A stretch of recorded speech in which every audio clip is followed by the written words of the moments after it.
গল্প যদি বলতে হয় তাহলে আমার পিছন থেকেই যেতে হবে, আমার বাবা মার কাছ থেকে আসতে হবে। ছোটবেলা থেকে আসেন? হ্যাঁ। আমি খুব মধ্য ফ্যামিলির একটা গরিব ঘরের মেয়ে।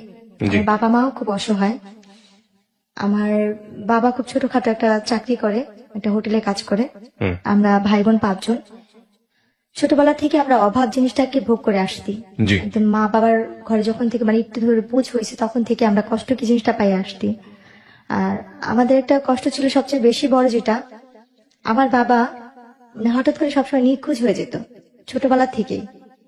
আমরা যতটুকু মনে পড়ে, আমার ছোট ভাইটা যখন একদম কোলে, খুব ছোট কোলে কয়েক মাস হয়েছে, তখন এর কথাটা আমার মোটামুটি ভালোই মনে আছে। এর আগে থেকে নাকি আম্মুর সাথে আব্বু এরকম করতো। আম্মুর যখন বিয়ের 7 দিন বিয়ের বয়স, তখন থেকে আব্বু এরকম নিখোঁজ হয়ে যেত। এটা নাকি আব্বুর একটা রোগ ধরতে গেলে ছিল, একটা অভ্যাস, মানে হঠাৎ করে নিখোঁজ হয়ে যেত।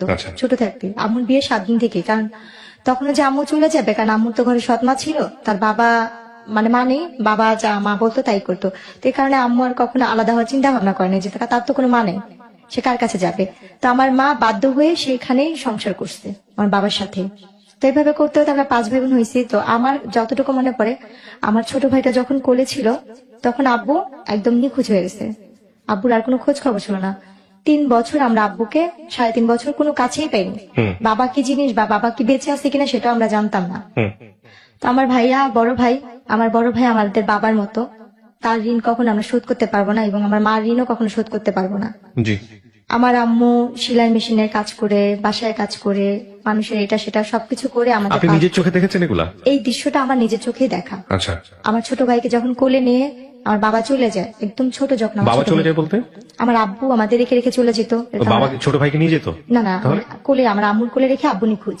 আচ্ছা, হঠাৎ নিখোঁজ হতো? আব্বুর এটা আগে থেকেই গিয়েছিল, কিন্তু আমার যখন ফিরতো তখন জিজ্ঞেস করতে না কোথায় গিয়েছিল? কিছু বলতো না। আচ্ছা, কিছু বলতো না। মানে আমি আমার যতটুকু মনে থাকা থেকে বলতেছি, কিন্তু আব্বু তার আগে থেকে চলে যেত। আচ্ছা, তো ওরা কিছু জানতেন না আপনারা যে কোথায় যাচ্ছে বা কি অবস্থা? বলতো না, মানে কিছু বলে সে চুপচাপ থাকতো।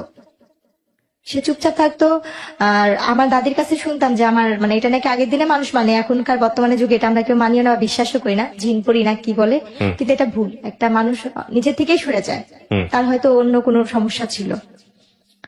তো আমার আম্মু তখন থেকে আমাদের ছোট করে বানাতো। হঠাৎ করে 3.5 বছর পরে, তখন আমরা যে ভাই বোন ছিলাম, আমার আম্মু আমাকে কোনো বাসায় দিয়ে দিছে কাজ করার জন্য, আমার আরেক বোনকে কোনো বাসায় কাজ করার জন্য, সেও কাজ করতেছে। কারণ এতগুলি মানুষকে আমার মার খাওয়ানোর মতো সামর্থ্য ছিল না। বা মামার বাসাও আমরা অনেক কষ্ট করে কাজ করে ভাত খাইছি। আমার মামা মামিও অনেক দেখছে। আমার মামা কিছুদিন আগে মারা গেছে। তো আমার ওই মামাও আমাদের অনেক করছে, অনেক দেখছে, এতটাই দেখছে যে বলার বাহিরে। তো যখন আমরা একটু বড় হয়েছি, তখন আমরা আম্মুর সাথে দেখা গেছে, আম্মু যেখানে কাজ করতেছে আম্মুর সাথে কাজ করতেছি। আম্মু রেডিমেড অর্ডারি ব্লাউজ, বাচ্চাদের রিমা, এগুলো সেলাই করতো ঘরে বসে মেশিনে। ওই আমরা আম্মুর সাথে সেই কাজ করছি। এমনও দিন দেখছি আমার আম্মু কাজ করতে করতে সেলাই মেশিনের মধ্যে ঘুমায় গেছে, আম্মুর হাতে সুই ঢুকে এখান থেকে ঢুকে আরেক পাশ দিয়ে বের হয়ে রক্ত ঝরতেছে। এরকমও দেখছি যে আমার মা এটা করে সংসার চালাতো। আমার মা এই কাজ করে আমাদের সংসার চালাতো। কয় ভাই বোন ছিলেন আপনারা? 5 ভাই বোন। 5 ভাই বোন ছিল, একজন মারা গেছে। আপনি বড় সবার? না, আমি বোনের মধ্যে মেঝো। আমার বড় ভাই, তারপর আমার আরেকটা বোন, তারপর সেই বোনের পর একটা ভাই ছিল, তারপর আমি, সে ভাইটাই নাই।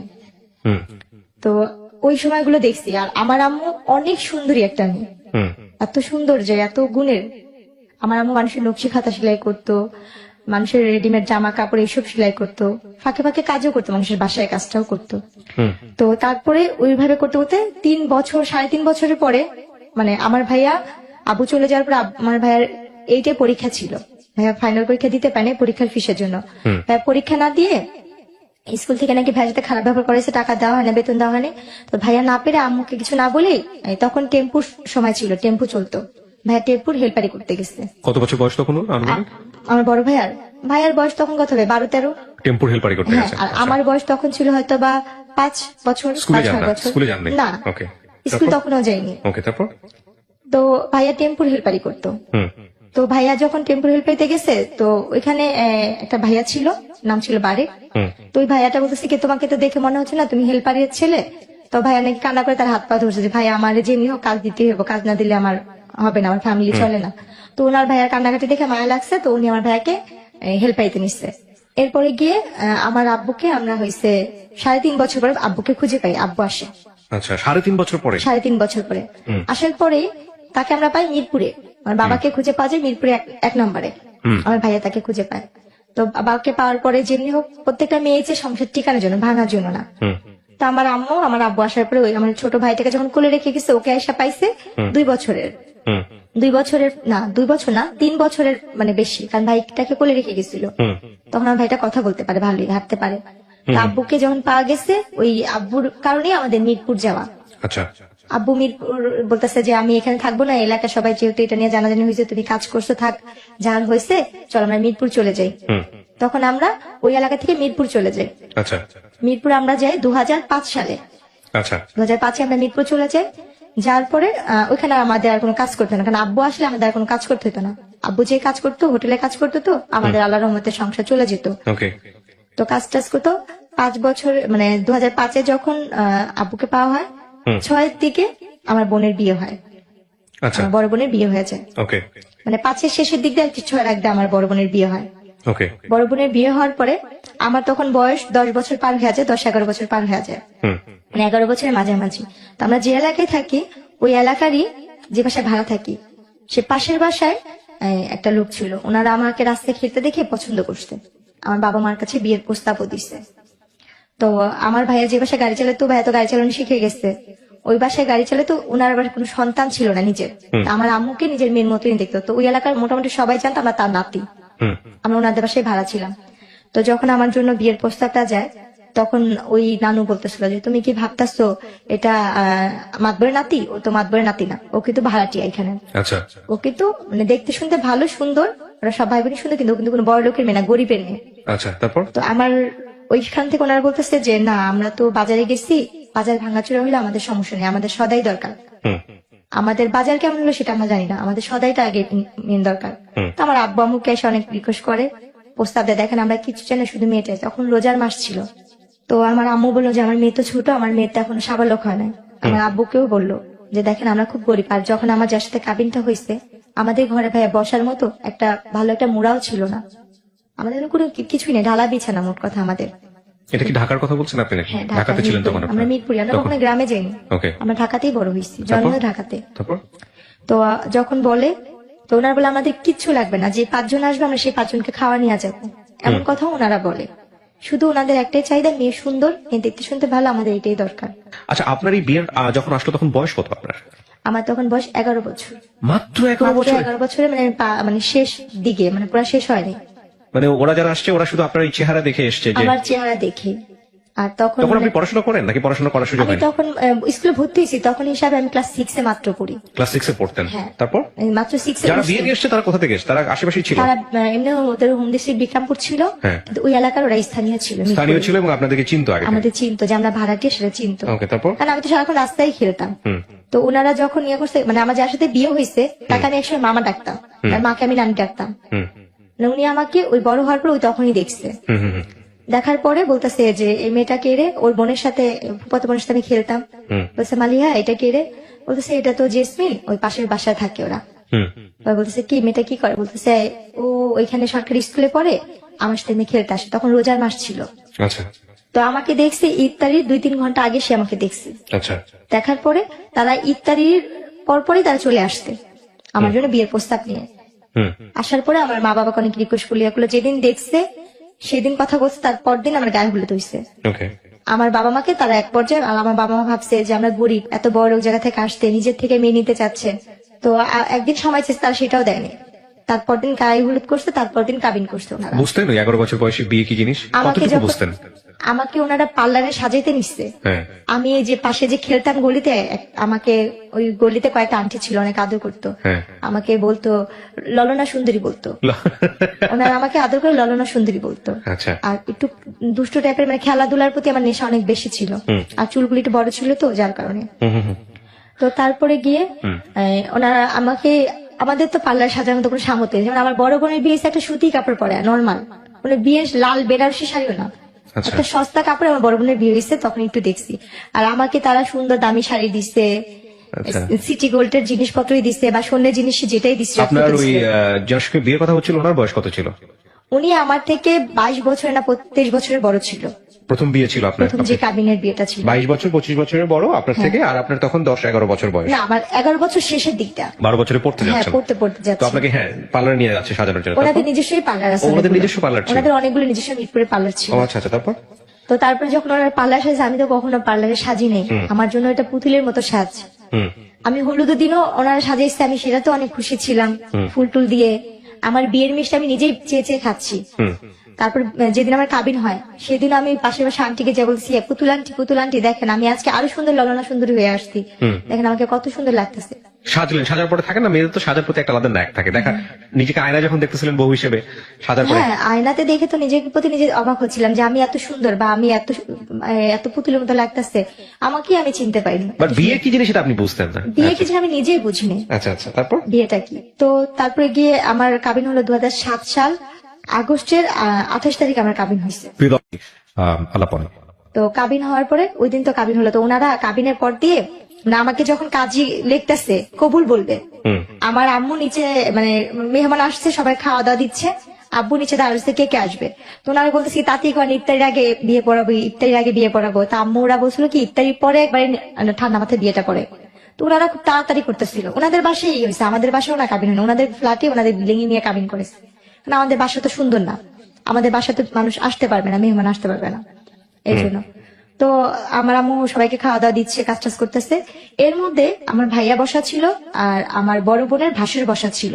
জি। তো ওর মধ্যে ওনারা বলতেছে কি আমার বাবার নাম, আমার মায়ের নাম, সবার নাম নিচ্ছে, লিখতেছে। তো আমাকে কবুল বলতে বলছে, আমাকে কিন্তু আমার একবার মামি আর আমার নানি শিখা দিছিল, তোর যদি কবুল বলতে বলে তুই কখনোই কবুল বলবি না, চুপচাপ থাকবি। অনেকক্ষণ পরে আমরা যখন বারবার তোরে বলবো বল বল বল, তারপরে তুই বলবি। কিন্তু আমি আর সেই জিনিসটা বুঝিনি। আমাকে যখন কাজী বলতেছে বলো মা বিসমিল্লাহ কবুল, আমি বলছি হ্যাঁ কবুল কবুল কবুল, একসাথেই বলে দিচ্ছি কতবার, মানে হিসাব ছাড়াই। আমার একটুকু মনে ছেলেটাকে পড়ে, দেখেছেন না এটার সঙ্গে বিয়ে হচ্ছিল আপনার? তাকে তো আমি ছাদে খেলার সময় দেখছি, কিন্তু একবার। ওভাবে কখনো বড় ভাই হিসেবে জানতেন নাকি? মামা হিসেবে জানতাম। আর তার মাকে আমি নানি ডাকতাম। আর আর আমার যে আগে সংসারে যে ছিল, মানে আমার যে হাজবেন্ডের সাথে বিয়ে হয়েছে, ওনার যে বড় বোন ছিল, সেই বড় বোন যে আমার ননার সাথে সম্পর্ক, সে আমার মারও 2-3 বছরের বড় ছিল। এরপরে গিয়ে আমার আম্মু এসে বলতেছে কি যে আসেন আমরা বিয়ে পড়া ফেলে আপা, আমার ফুপু শাশুড়ি নাম ধরে বলতেছে যে আসেন আমরা বিয়ে পড়া ফেলে।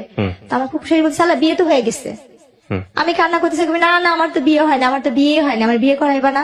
আমার ভিতরে ধারণা ছিল যেমন টিভিতে নাটক বা ছবি দেখতাম যে হিন্দুরা ঘুরে যে এই আগুন রেখা, ওইভাবেই বিয়ে। আচ্ছা আচ্ছা। আমার চিন্তা ধারণা ওইভাবে মানুষের বিয়ে হয়, বাবা বিয়ে কি জিনিসটা আমি অতটা বুঝিনি। ওইটা টিভিতে দেখে বিয়ে, ওইটাই বিয়ে। যে না আমার তো বিয়েই হয়নি, আমার বিয়ে দেয় মানে এটা কবুল কবুল বলার পরে? হ্যাঁ, আমার কিন্তু বিয়ে হয়েছে 1 ঘন্টা হয়ে গেছে। পরে ওনারা বলতেছে কি এই যে ছবি তুলছি, দেখো দেখো ক্যামেরা দিয়ে ছবি তুলছি। তো আমার যার সাথে বিয়ে হয়েছে তার একটা ফোন ছিল, কলমালা ফোন, টাচ ফোন বড়। তো ওই ফোনে উনি ভিডিও করছে, ছবিগুলো দেখাইতেছে, আমি টাকা থেকে হাসতেছি। কিন্তু উনি যে আমার স্বামী বা উনি যে কি, আমি তখন তাকে মামা আমাকে ডাকতেছি। আমার সাথে ওনার সাথে যে বিয়ে হয়েছে, তারপরে আমি বুঝতেছি না যে উনি আমার স্বামী। বলছে মামা এইটা এটা এটা আমার বিয়ের ইয়া। তুমি বলছে কি মামা বললো না, তুমি আমাকে তুমি করে বলো, আমি তোমার হাজবেন্ড। ওকে। তখন আমি মানে একটু চুপ হয়ে গেছিলাম। এরপরে গিয়ে ওনারা আর কি আমাকে বলতেছে, আমার আম্মাকে, আম্মু বলছে তাহলে আমরা ওরে নিয়ে যাই। বলছে না দেখেন যেহেতু কাবিন হয়েছে, ছেলে মেয়ে তো একসাথেই থাকুক। আম্মু বলছে না আপনারা তো বলছিলেন যে মেয়ে স্বাবলক না হওয়া বলতো, আপনারা ছেলে মেয়েকে এক জায়গায় করবেন না। বলছে ও তো আগে মামা ডাকতো, ওর তো একটু ফ্রি হওয়ার দরকার আছে, একটু থাকুক, কথা টথা বলুক, রাতে আমাদের সাথেই থাকুক, তারপরে আমি তারপর দিন নিয়ে দিয়ে আসবো নি। পরে আম্মু আব্বু মানে চুপচাপ থেকে পরে আমার নানি বলতেছে কি যে না ঠিকই আছে, রেখে যা, আচ্ছা। কারণ থাকা দরকার আছে, বোঝার দরকার আছে যে ও এখন আরেক বাড়ির বউ, এই কাজটা। তা আমার শ্বশুর বাড়িটা ছিল রাস্তার এই পারে ছিল আমার শ্বশুর বাড়ি, 1 গলির পরে আর কি আমাদের বাসা। মানে আবার চাইলে ভিতর দিয়ে আরেকটা গলি আসতে যাওয়া যেত, বলা যায় এই পারের ওই পার। এরপরে গিয়ে রাতে যে কাহিনীটা, ওনারা অনেক সুন্দর করে ফুল টুল দিয়ে ঘর সাজাইছে, রুম সাজাইছে, আমাকে নিচ্ছে, আমি নিজের ঘরে নিজে ফুল টুল নিয়ে টেটুনি খেলতেছি, আমি নিজেই ওইটা যে আমার ঘর। তো ওনাকে দেখে আমি খুব ভয় পাইতাম, আমি বিয়ের আগে থেকে ওই মামাকে দেখলে ভয় পাইতাম, কারণ সে তো পলিটিক্স করতো, রাজনীতি করতো, তাকে আমি খুব ভয় পাইতাম। তার চোখ অল টাইম লাল থাকতো, আর খুব ফর্সা মানুষ তো। আচ্ছা, লাল কেন থাকতো এটা বুঝতেন না? না, আমি এটা কখনই বুঝতাম। আচ্ছা, তারপর ওনাকে যখন ওই রুমে দেখছি না, আমি ভয় চুপচাপ হয়ে গেছি। উনি না গুন্ডা, ওনাকে না সবাই ভয় পায়, এলাকার সবাই ওনাকে নাম ধরে যেটা বলে। উনি এই ঘরে কেন, উনি কি আমার সত্যি তেল স্বামী? উনি তখন বলে উনি আমার হাজবেন্ড। ওই জিনিসটা আমার ভিতরে ভয় কাজ করছে। তো তখন থেকে তার ভিতর থেকে আমার একটা দূরত্ব, সে যে আমার স্বামী সেটা আমি কখনোই মানতে পারতাম না, ভয় পাইতাম। আচ্ছা। তারপরে ওই দিনের ঘরে আমাকে কোনোভাবেই দিতে পারেনি। যতবারই দিয়ে হয় খাটের নিচে পলাই, এই রুমে ঢোকাচ্ছি, ওই পাড়িতে বাইরে বের হয়ে যাচ্ছি। আমার সারাটা রাত এভাবেই গেছে। ওহো। মানে কোনোভাবে আমি কান্নাকাটি করতেছি, চিল্লাইতে আসছি। পরে আমার যে ফুফু শাশুড়ি ছিল উনি বলতেছে ঠিক আছে থাক, ও আমার সাথে ঘুমাক, আমি পরে তোকে ডাক করে দিবনি। রাতে তো খাওয়া দাওয়া করলাম ওনাদের সাথে সবাই একসাথে। খাওয়া দাওয়ার পরে ছবি তুললো, আমাকে জোর করে উনি নিয়ে নেওয়া ছবি তুললো, আমার হাজবেন্ডের সাথে ছবি তুললো। পরে এক পর্যায়ে যেহেতু কেউ নাই আমার বাবা মা এখানে, আর যেহেতু আমার বিয়ে হয়ে গেছে এটা আমাকে বুঝতেই হচ্ছে, শ্বশুর বাড়িতে চলে গেছেন। হ্যাঁ, তখন ছবি তুললো, ছবি তুলছি, ওনাদের সাথে আসছি, কিন্তু ওনার সাথে আমি ওরকম ভাবে কথা বলছি না। উনি আমার শরীরে হাত রেখে ছবি তুলছে, আমি তারপর ভয় পাচ্ছি, শুধু ভয়ে ওখানে ছবি তোলা। এরপরে গিয়ে সকাল মানে রাতে যখন আমার ফুপুর সাথে শাশুড়ির সাথে ঘুমাইলাম, মাঝরাতে তখন 4টা বা 3:30 বাজে, হঠাৎ করে ঘুম ভাঙছে, দেখি যে না উনি ওই রুমে আমাদের সাথে একসাথে শুয়ে আসছে। আচ্ছা। তো যাক, তখন ওই মুহূর্তে তখন যে উঠে বসে বসে কান্না করতেছি যে আমি মনে হয় আর বাবা মার কাছে যেতে পারবো না। এত বড় লোক বাড়ি, এত সুন্দর ঘর বাড়ি, কিন্তু পুরোটাই আমার ভালো লাগতেছে না, আমার নিজের মতো মনে হচ্ছে না। যতটা আমার ভাঙা ঘর বা খুব ছোট বাচ্চা যেসব অনুভূতি গুলো আসে, রাইট? হ্যাঁ, আমার ফ্যামিলিটাই আমার কাছে বেস্ট। তো আমি ভাবতেছি কখন সকাল হবে, কখন আমি বাসায় যাব, কারণ আমি এই বাসা তো চিনি আর আমাদের বাসাও চিনি। এরকম করতে যখন সকালে ফজরে আজান দিল, আমি বসে রয়েছি। একবার লুকায়, ওনারা সবাই ঘুমে, কেউ জানেই না, আমি দৌড়তে যা দেখে আসলাম। ওনার বাসা ছিল 3 তলা, তো ওনার 3 তলা থাকতো। দৌড়া যা দেখছি কেচিকেট খুলছে কিনা, দেখছি না, কেচিকেট খুলে নেই অত ভোরে। আবার দৌড়া চলে আসছে, এসে খাটের নিচে লুকায় আসছি, বসে আসছি। এরপরে যখন সকালবেলা 6টা বাজে, আমি তখন ওই মুহূর্তে বাসা থেকে চলে আমাদের বাসায় চলে যাই। গেট খুলে আমি আমাদের বাসায় চলে গেছি। আমি আমাদের বাসায় যা ঘুমাই, আম্মু বলতেছে তুমি এত সকালে, আমি ওনারা আমার পাঠা দিচ্ছে, ওনারা বলছে তুমি বাসা যাওয়া। আমি এই জন্য বাসায় এসে পড়ছি। তা আম্মু ভাবছে যে ওজন সত্যি বলছে, তো আমি বাসা যে ঘুমা রয়েছি। এদিক দিয়ে ওনারা খুঁজতে আসছে বাসায়, আর আমাদের তো ফোন নাই যে আমাদের বাসায় ফোন দিবে, মোবাইল টোবাইল কিছুই নেই যে ফোন দিবে। তো ওনারা খুঁজতেছে, অনেকক্ষণ পর ওনাদের বাসায় কাজের মেয়েকে পাঠাইছে। পাঠা যায় বলতে জেসমিন কি বাসায় গেছে, বলে হ্যাঁ ও তো কোন সকালে এসে ঘুমা রয়েছে, আপনার ওরা নাকি পাঠা দিচ্ছে ওর ফুপু শাশুড়ি। দেখছেন হ্যাঁ সবাই ম্যাডামরা খুঁজতেছে, ওরা কেউ পাইতেছে না। ওরা আম্মু আমার বকা দিল, 2টা থাপ্পড় দিল যে তুমি এখন বড় হয়েছো, তোমার বিয়ে হয়েছে, তুমি তো যখন তখন জেলে আসতে পারবে না, আসলে কে তোমাকে নিয়ে ওনারা সংসার করবে, তুমি তো মেয়ে মানুষ, তোমার কপাল দোষে এখানে বিয়ে হয়েছে, ভালো জায়গায় বিয়ে হয়েছে। আম্মু বোঝাইলো, আম্মুর মতো করে আম্মু বুঝছিল যে এখন ওইটাই তোমার আসল বাড়ি, ওখানে সুখ হোক দুঃখ হোক তোমার এখানে ভাগ্য করে থাকতে হবে, আর তোমার কপাল ভালো যে তুমি আমার ফ্যামিলির একটা বউ হইছো। এগুলো যেটা বোঝায় আর কি। বেশি দিন তো না, তুমি কয়দিন থাকো, তোমাকে পরে উঠা দেওয়া যখন হবে তখন এই কয়দিন ওইখানে থাকো, পরে আবার আম্মু নিয়ে দিয়ে আসতে। ওনারা সেদিন ওনাদের বাসায় অনেক মানে পার্টির আয়োজন করছে, লোকজন আসতে, বউ দেখছে, সবাই বলতেছে না বউ অনেক সুন্দর হয়েছে, সবাই নাম ধরে ধরে বলতেছে ওর বউটা অনেক সুন্দর ভালো হয়েছে, কিন্তু অনেক ছোট, বয়স ছোট। বলছে হ্যাঁ ঠিক হয়েছে। হ্যাঁ, এরপরে যেটা হয়েছে, আমাকে আমার বাবার বাসা দিয়ে গেছে। 3-4 মাস পরে ওনারা ঘুরতে যাবে, ওনার সাথে ঘুরতে যাওয়া অবস্থায় যখন ঘুরতে গেছি, আমার অলরেডি তখন বাচ্চা কনসেপ্ট করছে, যেটা আমি বুঝতে পারিনি যে আমার গর্ভে বাচ্চা। তো আমার যখন বিয়েটা হয়েছে, আমার ফুপু শাশুড়ি, আমার চাচা শ্বশুর এরা জানতো, কিন্তু এরা আবার কি করছে, আমরা গরিব বলে ছেলের মা বাবা মানে বাবা তো নেই, মা মানবে না বিধায় আমার বড় ভাসুর, আমার ফুপু শাশুড়ি, আমার চাচি শাশুড়ি, আমার শাশুড়িকে জানায় না বিয়ের কথাটা। আমার শাশুড়ি নাকি জানতো না আমার বিয়ের কথাটা, কারণ সে তো গরিবের মেয়ে নিবে না। কিন্তু আমার যে বড় ভাসুর সে খুব ভালো ছিল, এবং সে সেটা মানতো না বলেই সে ইনফর্ম ছিল। হ্যাঁ, কিন্তু আমরা জানতাম না যে আমার শাশুড়ি না, আমার মার সামনে অন্য একজনকে ফেস করেছে, এটা শাশুড়ি, ছেলের মা। ভয়ঙ্করতম কাজ। তো তখন আর কি যখন আমার বাবু পেটে আসছে, আমার বাচ্চা নাকি 2-3 মাস মানে বাচ্চা পেটে, আমি তো বুঝি না একটা মেয়ে অসুস্থ হলে যে জিনিস সেটাও তো আমি বুঝতাম না। তা আমি খুব বমি করতাম, মাথা ঘুরে, কিছু খাইতে পারতাম না, মানে আমার কাছে খুব খারাপ লাগতো। তা আম্মু ওই জিনিসটা নিয়ে খালি বলতো কি হঠাৎ করে এমন করতেছে কেন, আর শুকায় যাচ্ছি, কালো হয়ে যাচ্ছি।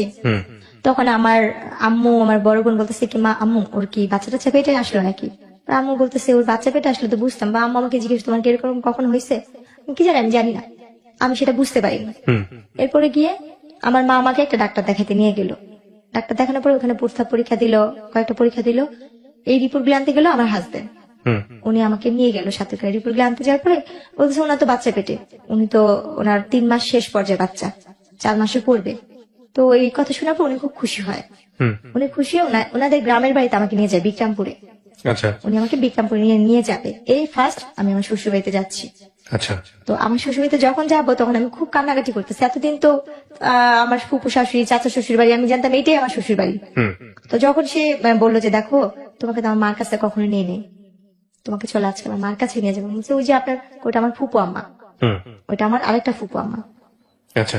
এরপরে গিয়ে উনি যখন নিয়ে যাবে আমি ভয় পেতেছিলাম যাবো না, যেমন অনেক কান্নাকাটি করতেছি। আমার ছোট বোন আর মামাতো বোনকে নিয়ে যাই, হুম। আমরা একসাথে বিক্রমপুর যাই। আচ্ছা।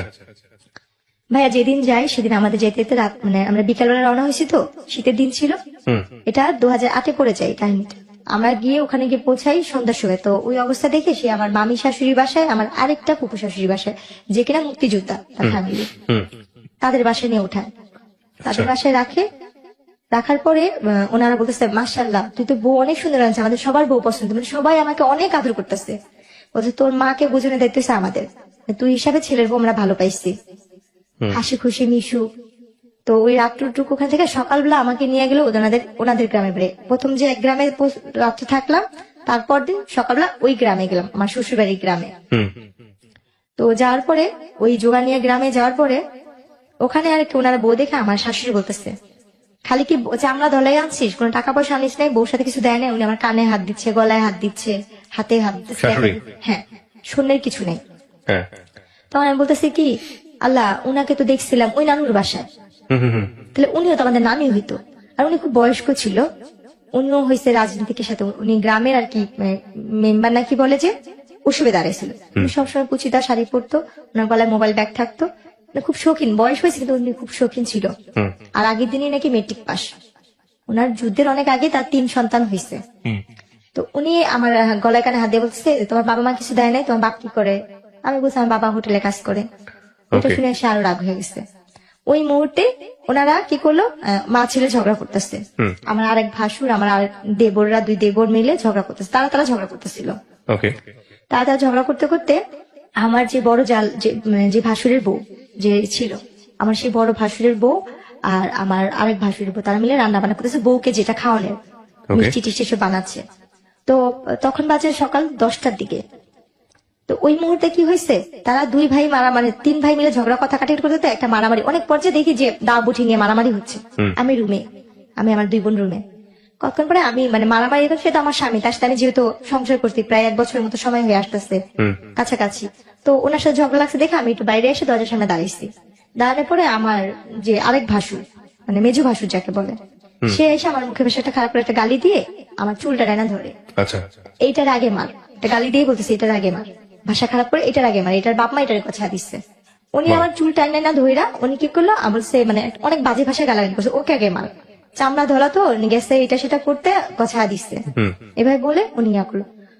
ভাই কখনো যুদ্ধ কি জিনিস দেখি নাই, শুনছি শুধু মুক্তিযোদ্ধা নাকি অনেক কষ্ট, কিন্তু সেই দিনের যুদ্ধটা মনে হয় কি আমার জীবনে অনেক বড় একটা যুদ্ধ ছিল।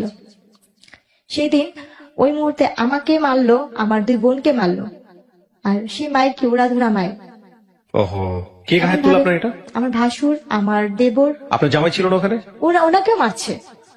মিথ্যা তো কেন বলবো, উনি খুব মানে যতটুকু সাধ্য উনি ইয়া করতে, ওনাকেও মারছে। উনি বলছে আমি যদি গরিব মেয়ে কিনে সংসার করে ভাত খেতে হবে, তোদের সমস্যা কি, আমি তোকে নিয়ে ভাত খাবো। এই নিয়ে ওনারা ভাইরা মারামারি করছে। কিন্তু আমি যে প্রথম দিন, তার আগের দিন যেই আমার ফুপু শাশুড়ি আর মামি শাশুড়ির বাসায় উঠছিলাম, তারা সেই খবরটা পেয়ে তাদের গ্রাম থেকে লোকজন নিয়ে আসতে আইসা ওনারা আমাকে, আমার শ্বশুর ভাইয়ের সাথে 2 পক্ষ মারামারি লেগে ঝগড়া লাগে, দা বঠি মানে কাছি টাছি নিয়ে একজন আরেকজনকে কুপাকুপি মারামারি, এই এমনকি মেয়েরাও ওনার কোমরে বাইধা মারামারি করতেছে। তখন আমার ওই যে ফুপু শাশুড়ির মেয়ে আপু, ওই আপুটার নাম আমি বলতে চাচ্ছি না, আপুটা যেহেতু পলিটিক্স, ওই আপুটা আসছে। ওই আপুটা এসে উনি আমার ননদ হয় সম্পর্কে, তো বড় আমার বয়সে। ওই আপুটা আমাকে এসে ধরে, আমার বোনকে ধরে ধরে আমার দাদি শাশুড়ি ঘরে নিয়ে দরজা বন্ধ করে বলছে তোর এই ঘরটা বের হবি না। এরপরে গিয়ে ওই মারামারি হইলো। তো মারামারি শেষ পর্যায়ে যেটা দাঁড়াইলো, বলছে মা ওর বাচ্চা পেটে। তো উনি বললো কি ঠিক আছে তুই গরিবের মেয়ে বিয়ে করছিস, এটা আমি মানতে পারতেছি, তারপর মেনে নিব, পেটে বাচ্চা যেহেতু, তোর বোর যদি মেয়ে হয় তাহলে আমি আমার ঘরে জায়গা দিব না, তুই তালাক দিবি। আর যদি তোর বোর ছেলে হয় তাহলে আমি তোর বউকে মেনে নিব। তো বললো যে ঠিক আছে দেখা যাক। তো বলে না যার কেউ নেই তার আল্লাহ অবশ্যই থাকে। আমার আল্লাহ পাক 2টাই দিছে একসাথে, একটা ছেলে একটা মেয়ে একসাথে দিছে আল্লাহ পাক। তো ওই সময় আর কি মারামারি হওয়ার পরে তো প্রায় মা ছেলেতে ঝগড়া খাই, যা হইতেই থাকতো এই যৌতুক নিয়ে। আমার বাবা মা কিছু দেয় না, এটা না সেটা না। ভাইয়া কোনো একটা ফল খাইতে গেছি, বলতো তোর বাবার বাড়ি থেকে এই ফলটা আসছে, মুখের সামনে থেকে সেই ফলটা নিয়ে যেত, খাইতে পারতাম না। ওহো। কোনো পিঠা সিজনে আমার দুই ভাসুরের বাসা থেকে পিঠা আসতেছে, তাদের বাবা মার আছে, আমার বাবার নাই। আমার বাবা তো ওহো। গরিব, আমরা নিজে তো একটা ভালো আম কাঁঠাল কিনা খাইতে পারি না। আমার মনে পড়ে আমার ওই বাচ্চাটা, কারণ ওই কথাগুলো আমার ভালো করে মনে নেই। আমার ওই সময় আমার বাচ্চাটা যখন 5 মাস পেটের শেষের পর্যায়ে, আমি আম খাইতে নিচ্ছিলাম। এদের বাসায় অনেক আম গাছ আছে, এদের বাসায় কোনো ফলের গাছের অভাব নেই, অদৃষ্ট ফল, সব ধরনের ফল আছে। তা আমি কুড়াইয়া একটা আম খাচ্ছিলাম, ছুলে মাত্র এক কামড় দিছি। আমার ননদ আইসা উনি আমটা কাইরা নিয়ে বলতেছে কি, তোর বাপমার বাড়ি থেকে আম আসছে, তুই যে আমাদের বাড়ির আম খাচ্ছিস। আচ্ছা, আপনার জামাই কি করতো? ও হয়েছে কি, পলিটিক্স করতো, নেশা পানি করতো। ওইগুলোর দিকে কোনো খোঁজ খবর থাকতো না? আপনি জামাইয়ের সাথে এগুলো শেয়ার করতেন যে আমার সাথে এরকম হয়েছে বাসায়? কখনো বলতাম না, কেন বলতাম না, ভাবতাম কি তার বাবা মার নামে বদনাম করবে যদি সে এটা না মানে, না মানে, আচ্ছা। ভাই বোনের নামে বদনাম করবে যদি সে না মানে। আমি তো গরিবের মেয়ে, হুম ভাগ্য তো সে আমি এরকম বাড়ির বউ হয়েছি। হুম এরপরে ওই আম কাঁঠাল নিয়ে, তাই একদিন আমার মাকে আমি ফোন দিয়ে বলি, আম্মু তোমরা নিজেরা খাও বা না খাও, আমার যদি পারো একটু আম কিনা পাঠাও, একটু কাঁঠাল কিনা পাঠাও, হুম কোনো ফলের দিন আমাকে একটু ফল পাঠাও, বা কোনো পিঠার দিন আমার একটু পিঠা পাঠাও। হুম। তা আম্মু চিল্লা পাল্লা করতো, তোর যদি দিই আমার তার একটা মেয়ে আছে, কারণ সে তো কষ্ট করে, মানে দুজনকে দিতে হবে, দুজনকে দিয়ে দিতে হবে। সেটা তো সামর্থ্য নেই। এখন আম্মু আমাকে বকতো যে দিলেই তো লাইট আসবে, কোথেকে দিব, রাইট। সেই কথা বলতো, দেই না দেই নেই, এরকম হয় শ্বশুর বাড়িতে, দিয়ে কথা হয় বলে সহ্য করে থাকতে হয়, মেয়ে মানুষ না তুই, হুম এই কথা বলতো। তো সেখানে আমি বলার জায়গা পাইতাম না। আর আম্মু যখন এই যে মারামারিটা হয়েছে, তখন যে আম্মু বলতে কি বাচ্চাটা ফালা দে, তোর আমরা নিয়ে আসা করি, হুম ছাড়া ছিল। তো বলতাম কি আম্মু মেয়েদের জীবনে কয়বার বিয়ে হয়, তুমি না এত কষ্ট করে আমাদের বড় করছো, তাহলে আমি এখান থেকে যদি যাই মাসে তো খারাপ বলবো। হুম আমি ভাইয়া যতটুকু সাধ্য ছিল আমি যথেষ্ট পরিমাণে ওই ফ্যামিলিতে থাকার জন্য অনেক চেষ্টা করছি ভাইয়া। হুম তারপরে গিয়ে ওই ফলের ইয়া যাওয়ার পর ওরা তো আলু দিনে আলু লাগাইতো অনেক, তো আলু লাগানোর জন্য যে মানে কাজ করার লোক আসতো, গ্রাম দেশে বদলি বলে, হুম। অনেকগুলো করে ভাত রান্না করতে হতো। আমি তো কখনো লাড়কিতে রান্না করিনি, জি। তো লাড়কিতে রান্না করতাম, ধানের দিনে ধান নিতাম, আলুর দিনে আলু কাটতাম, পাটের দিনে পাট নিতাম, যা আমি জীবনে কোনদিন চোখেও দেখিনি, সবকিছু করতাম। তো একদিন ওই ভাতের মারগালতে যা মানে ভাতটা পুড়ে গেছিল, আমার শাশুড়ি এসে আমার এই যে হাতটা পুড়া দিছে, এখানে জ্বলন্ত কয়লার লাড়কি দিয়ে এখানে পুড়া দিচ্ছে, এখনো চিহ্ন কাছে এই জায়গাটা, জ্বলন্ত কয়লার আগুনটা লাগা দিচ্ছে। আমি চিল্লান দিয়ে উঠছি, এরপর আমাকে কারেন্টের তার দিয়া আমাকে বাইরেছে, আমার পুরাটা পিঠ মনে হয় লাল লাল হয়েছে, মানে এত ইয়া হয়েছে। তখন আমার বাচ্চা 6 মাসে পেটে বসছে। হুম হুম হুম ওই দৃশ্যটা না আমার হাজবেন্ডের কানে, ও তো ঢাকাতে থাকতো, আমি গ্রামে রেখে গেছিলাম, হুম হুম ওকে কে যেন ফোন দিয়া বলছে, ওকে ফোন দিয়ে বলার পরে ও সেই দিন, ও তো এমনি বৃহস্পতিবার দিন যাইতো, শুক্রবার দিন মানে থাকতো, শনিবার দিন থাইকা বিকালে চলে আসতো, বা রোববার দিন চলে আসতো। হুম ওই সময় আমাকে বলে কি, ওই দিন হঠাৎ করে চলে আসতে আয়সা বলতেছে যে তোমাকে নাকি আমার মামা আসতে, মামার বোন নাকি বকা দিচ্ছে, এরকম বলতেছিল। আমি ওনাকে কিছুই বলতেছিলাম না, চুপচাপ হয়ে গেছি। মানে এই কাহিনীটা বলার আগে গ্রাম দেশে তো 6টা-7টা বাজে সবাই মানে নির্জুম হয়ে যায়, যার যার মতো। তো সেদিন আমাকে অনেক মারছে, তো আমি আমার সব কাজটা সেরে আমি আমার ঘরে, আমি যে ঘরটা থাকতাম সেটা একটা পুরানো তো লাড়কির ঘর ছিল, কারণ আমার বাবার বাড়ি থেকে কোনো ফার্নিচার দেয় না দেখা বা কোনো ক্যাশ টাকা দেওয়া হয়নি দেখে আমার ভাগ্যে ভালো কোনো ঘর জুটে নেই। যখন আমার স্বামী আসতো তখন আমার শাশুড়ির রুমের সাথে রুমটা আমাকে থাকতে দিত, আর যখন সে না থাকতো আমি ওই ঘরটাই থাকতাম, ওই ঘরটাই ঘুমাইতাম। হুম তো পাটাতন ঘরে তো উনি গেছে, ওনার মার সাথে ভাত খাইছে, কথা বলতেছে, মা ও ভাত খাবে না জেসমিনে, হুম। বলে কেউ খায়া চলে গেছে, তোর খা তুই খা। আমার বাচ্চাদের ও কি ভেতরে কিছু করতো, কাজকর্ম কিছু করতো আপনার জামাই? এমনি শুনতাম যে প্রেসের কাজ করতো। তো ওইখানে ও বলার পর ও রুমে গেছে, যা বলতেছে কি যে তুমি ভাত খাইছো, আমি বলছি না আমি তো খাইনি, আমি আজকে সারাদিনেও খাইনি, কালকেও খাইনি। হুম বলছি কেন, বলছে আমি এই অন্যায় গুলো করছি দেখা উনি তো আর দেয়নি। ও আমাকে ওই কথাগুলো জিজ্ঞেস করার পর আমি এই কথাগুলো বললাম। হুম বলার পরে ও অনেক মন খারাপ করে বলছে কি, জেসমিন যা করছিস যাই হোক, আমার দোষের কারণে তো এই অবস্থা, আমি তোমাকে ঢাকাতে নিয়ে যাবো, আমি ঢাকায় কাজ করে ভাত খাওয়াবো। হুম। ও আমাকে নিয়ে তারপর দিন ঢাকা চলে আসলো। আচ্ছা।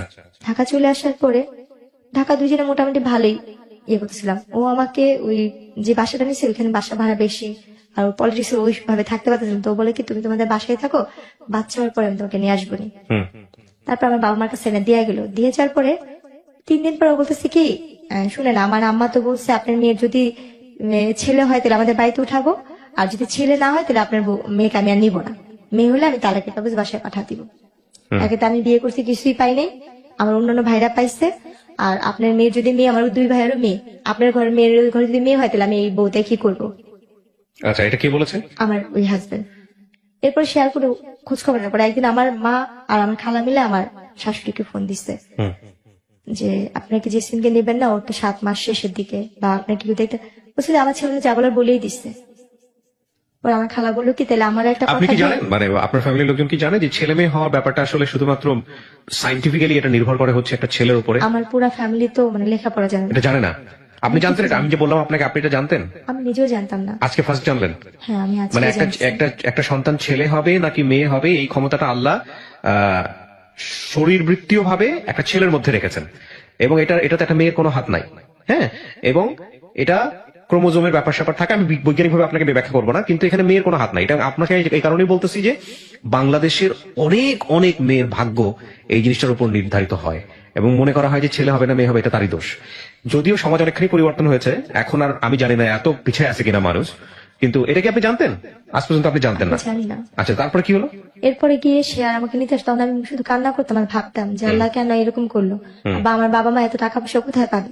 হুম। ডাক্তার বলছে যে মেয়ের বয়স কম, সিজার করতে হবে, বাচ্চা একসাথে 2 বাচ্চা একসাথে পেটে, সিজার করতে হবে, এরকম ভাবে মানে ইয়া করতেছে। আচ্ছা। তখন আর কি আমার বাবা মা কি করবে, তারাও খুব টেনশন করতো। আমার মধ্যে আল্লাহ ভরসা, আমি শুধু ভাই কান্না করতাম, কারণ কান্না করেছে আমার আর কিছু করার নেই। কিন্তু আমি তাকে কখনো মানে আমার হাজবেন্ডকে লাগবে বা তাকে আমার দরকারি ওরকম ভাবে তখন আমি ট্রাই করি, মানে স্বামীকে জিনিসটা আমার ভিতরে তখনও কোনো কিছু কাজ করেনি। আচ্ছা। আমার ভিতরে ওই জিনিসটা মাথায় দেখে সে যদি নাও আসতো, আমার কোনো কিছু যায় আসতো, তার ভিতরে কোনো মায়া বা ভালোবাসা কোনো কিছুই সৃষ্টি হয়নি। এরপর হয়েছে গিয়া আমার বাচ্চাটা মানে মারামারিতে হইলো, আমার যখন বাচ্চা হবে, হুম। আমার অলরেডি বাচ্চা হওয়ার সময় হয়েছে 2010-এর দিকে আমার বাচ্চা হলো, হুম। এবং নর্মালি ডেলিভারি হলো বাচ্চাগুলো। হুম। বাচ্চাগুলো মানে 10-এর, বাচ্চাগুলো মানে টুইন ছিল? হ্যাঁ, ও আচ্ছা। মার্চের 26 তারিখে হয়েছে। দুটোই মেয়ে? না, ছেলে? ছেলে। এক ছেলে এক মেয়ে, মাশাআল্লাহ। হ্যাঁ, তারপর? এবং নর্মালি ডেলিভারি হয়েছে আল্লাহর রহমতে। হুম। তখন ওই কথা শুনে ওনারা আসতে, হুম। ও আমার হাজবেন্ড আসতে, আমার হাজবেন্ডের বড় ভাইটি সবাই আসতে, দেখলো খুব খুশি বাচ্চাদের নিয়ে হুম। গেল, কিন্তু মেয়েটাকে ওরকম বেশি একটা আদর করে নাই। আচ্ছা ছেলেটাকে নিয়ে সবাই খুশি ছিল। আচ্ছা আচ্ছা। এরপরে গিয়ে ওনারা আর কি ভালোই দিন কাটতেছিল মোটামুটি আল্লাহর রহমতে। ঝগড়া কাজে আসে মানে মায়ের ধরে আসে, উনি তো নেশা করতো, নেশা করে আসতো, প্রায় বলতো যে তোকে বিয়ে করে কিছু পাইনি মাতাল অবস্থায়, তোরে বিয়ে করে যৌতুক পাইলাম না, তো তোকে দিয়ে আমি ইয়া করবো, এখন তো আমার বাচ্চা হয়েছে, আমার ছেলে হয়েছে, আমার তার তোকে আর দরকার নেই, আমার মেয়ের অভাব নেই, হুম। এরকম বলতো। এমনকি উনি ঘরে অনেক মেয়েদের নিয়ে আসা, যেরকম স্বামী স্ত্রী থাকে ওরকম সে থাকতো। আচ্ছা, আপনার সামনে? হ্যাঁ, এইভাবে সে ব্যাপারগুলো করতো। তো সত্যি কথা বলতে কি, আমার না ওই মানুষটার প্রতি কখনোই ভালোবাসা কি জিনিস আসেনি। কারণ আপনি বুঝিনি তো, নাই বোঝার বয়স ছিল না বিষয়টা। পূজার বয়স নিয়ে আর কেন জানি তাকে তো আমি ভয়ই পাই, তাকে তো কোনো ভালোবাসার মানুষ হিসেবে দেখিনি বা স্বামী হিসেবে দেখিনি। 2টা বাচ্চা হয়েছে, তাও মনে হয় হাতে গোনা কয়েকদিন স্বামীকে পাইছি। হুম। আমার ওনার প্রতি কোনো মায়া নেই, তো ওনার প্রতি আমার ভয়টাই বেশি কাজ করতো সবসময়। আল্লাহ কখন যেন এসে আমাকে মারবে, কখন যেন উনি মাতাল হয়ে আমাকে মারবে, এই চিন্তাগুলো ছিল।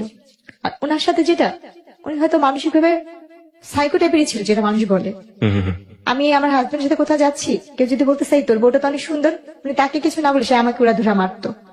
আর মার কি, যে মারগুলো সহ্য করার মতো না, যে মারগুলো আমার আজও ঘুমাইলে চোখ বন্ধ করে আমি চোখের সামনে ঝাপসা ঝাপসা ভাসে। হাতটা কেভাবে পিছিয়ে মারতো, মুখে কাপড় দিয়ে তার পাতালুতে মারতো, যেটা আমি বাইরে যে কিছু বলছে উনি আমাকে সে মারতো। কিন্তু যখন আমার বাবু হলো, বয়স আস্তে আস্তে বাড়তে থাকলো, 6-7 মাস বয়স হইতে থাকলো বাচ্চাগুলোর, তখন থেকে তার অত্যাচার আরো বেশি বেড়ে যেতেছিল, প্রতিনিয়ত তার অত্যাচার বাড়তেছিল। আর তার ছেলের প্রতি তার ভালোবাসা ছিল বেশি, মেয়ের প্রতি না। এবার প্রায় এমন করতো, তার প্রায় মা বাবার কাছে, আমি বেশিরভাগই বাবা মার বাড়িতে দিন কাটেছি। বড় লোক দেখে বিয়ে দিছে, কিন্তু বাবা মার বাড়িতে আমি পড়ে আসছি। বড় লোক শুধু নামেই ছিল, কাজে না।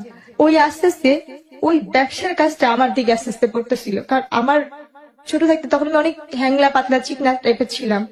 বাবু হওয়ার পর আস্তে আস্তে আমার গ্রোথ ভালো হচ্ছে, আমি দেখতে আরো বেশি হচ্ছি। এখন তো আমি কিছুই নেই, তখন দেখতে আমি আসলেই অনেক সুন্দর হচ্ছিলাম। তো যখন কাজ কাম করতাম, রান্না বান্না করতাম, বাসায় বিভিন্ন টাইপের লোকজন আসতো, তার দলের লোক আসতো, তার দলের লোকের বাইরের লোক আসতো, তার কুকুর গেস্ট আসতো। আস্তে আস্তে এক একজন আমার কথা বলতো ওদের কাছে। তো তো তখন ও ওই জিনিসগুলো আমাকে আমার মাথায় ঢুকে তো তুমি এটা করো এটা করো। আমি বললাম না আমি কেন যাবো, কেন করবো, ওই জিনিসগুলো না আমি বলতাম কি আপনি যদি আমাকে এই কথাগুলি বলেন আমি মানুষের কাছে বইলা দিব। তখন সে আমাকে আবার ওইভাবে হাত পাবে বাইধা পাতালুতে মারতো। আর ওই মারার অবস্থা ব্যয় মনে হতো কি কেউ যদি একবার আমার হাতটা খুলে দিত আমি নিজে তারে খুন করতাম। মানে এত রাগ উঠে যেত? এমন ভাবে মারতো যে মাইগুলি মানে ভাষায় প্রকাশ করা যায় না। মানুষ নাকি রিমান্ডে অনেক মারধর করে, কিন্তু আমি এই জীবনের রিমান্ডের মায়ের অনেক খাই আইছি, অনেক রিমান্ডের মায়ের খাই আইছি যে মায়েরগুলি আমি চোখ বন্ধ করলে আমার চোখের সামনে ভাসে, কাউকে বলতে পারি না। মনে হয় যে আস্তে আস্তে মানসিক রোগী আমি নিজে হয়ে যেতেছি। উনি কি ওনার থেকে বেশি এখন মেন্টালি টর্চারিং আমার হচ্ছে। বাপ মার কাছে যেমন বাপ মা তো গরিব, বাপ মা কোথেকে আমরা সাহায্য করবো। আমার কিছু বলতে গেলে বলতে হুমকি দিত আমার ভাইরে এটা করবো, ছোট ভাইরে ওই করবো, বড় ভাইরে ওই করবো। চিন্তা করতাম আমার লেগে আমার ভাইদের করতে হইব, আমরা তো নিজেরাই গরিব। ওনার সবকিছু মানতাম, খালি পারতাম না নিজের দেহটার বিলা দেওয়ার জন্য। যা বলতো তাই করতাম, যেটা বলতো সেটাই করতাম। আর স্বামীতে যে ভালোবাসা তাকে আমি তো কখনোই আমার ভিতরে কখনো আসেনি। তার জন্য মানুষ যেমন একটা মেয়েকে ভাড়া করে আনে ব্যবহার করে, আমি ওনার কাছে সেরকমই মনে করতাম যে উনি যে মেয়েটাকে আজকে আছে আমি তাদের ভিতরে একজন। এই জিনিসটা মনে করতাম সবসময়। তারপরে গিয়ে এই যে বাবা খাওয়াটা, উনি বাবা খাওয়া তুললো আস্তে আস্তে আস্তে আস্তে আমাদের সংসার ধ্বংসের পথে চলে যেতেছিল। তার ভাই বোন তারা তো সবাই এক সাইডে হয়ে যেতেছে, শুধু তার সাথে তার দুই ভাই আর তার মা ছাড়া আর কেউ তার সাথে মিলতো না। কারণ তারা তো এই ধরনের ব্যবসা করতো, তার একটা ফুফু ছিল এই ধরনের কাজ করতো। প্রিয় দর্শক এবং শ্রোতা, আপনারা শুনছেন এবং দেখছেন। আমার যতটুকু লাস্টের দিকটা মনে পড়ে, আমার উপরে তো যে অত্যাচার গেছে তো গেছি, আমাকে গ্রামে নিয়ে আমি বসে এর ভিতরে পুলিশ কেস হয়েছিল বংশাল থানার ভিতরে আমাকে, ওর নাম। তবে যে বাসায় থাকতাম সে বাসায় আমাকে একবার অনেক মারতেছিল। ওই দিন মনে হয় আমাকে ছাদ থেকে ফালা দেওয়ার কোনো প্ল্যান করছিল। যে বিল্ডিং এ থাকতাম 7 তলায়, তখন পুরান ঢাকায় থাকি। তো ওইখানটা আমার যেটা মনে পড়ে, আমার অনেক মারতেছিল, এত মারতেছিল যে মানে ভাষায় মারতে মারতে টাইনা টাইনা আমার ছাদের কোনারে নেওয়ার চেষ্টা করতেছিল। আমি কোনোভাবে যাবো না, আমি দরজার সিট ইয়াটা ধরে রাখছি। আমি বলছি আপনি আমাকে একটা বারের জন্য মাফ করেন, আপনি যা বলবেন আমি তাই করব, আপনি যেইটা বলবেন আমি সব ধরনের কিছু করবো। আমি কাজের মেয়ে হয়ে থাকবো শুধু আমার বাচ্চাগুলোর জন্য, শুধু আমার সন্তানগুলোর জন্য আমি এই লোকটার সাথে থাকতে যেতাম।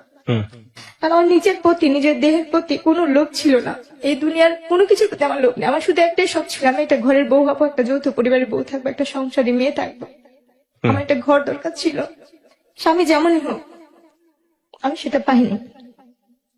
এরপর ওদিন মারার পরে না শুধু ওই বিল্ডিং এর মানুষজন আমাকে ধরে, তারপর আমি না পাই ওদিন কোনার প্রতি আমার ক্ষিপ্ত একটা ঘৃণা চলে আসছিল যে আমি ওনার অত্যাচার সহ্য করবো না, আমি ওনার প্রতি নিজে যে মামলা করবো, কেস করবো। আমি আমার বাচ্চাটা একটা দুইটারে কোলে নিয়ে আমি নাইমা চলে আসছি, পলাই চলে আসছি ধরতে গেলে, যে আমি বংশাল থানায় যাই। ওনারা আমার মায়ের চিনুক দিয়ে মাথা ফাটা ছিল, শরীরের এখানে সেখানে মায়ের চিনুক দেখা ওনারা সাথে সাথে আমাকে ইয়ে করতে কেস নিয়ে নিচ্ছে। মানে আপনি মামলা করলেন কত সালে? ওইটা 10-এর দিকে, 2010-এর দিকে। তারপর আপনার নেওয়ার পরে নারী নির্যাতন মামলা, হ্যাঁ, তারপর করার পরে ও মা পুলিশ বাসায় আসলো, ওরকে বাসায় পেল না, ওর ভাই ফোন দিল, ওর মা ফোন দিল, পুলিশ বললো আচ্ছা ঠিক আছে তুমি বাসায় চলে যাও। আমি ওইখানেই বসা, তারা কিন্তু আমার হাজবেন্ডের সাথে কথা বললো, ঠিক আছে এটা পারিবারিক ব্যাপার, তারা ঘরোয়াভাবে ম্যানেজ করে নেবে, আপনারা যান চলে যান।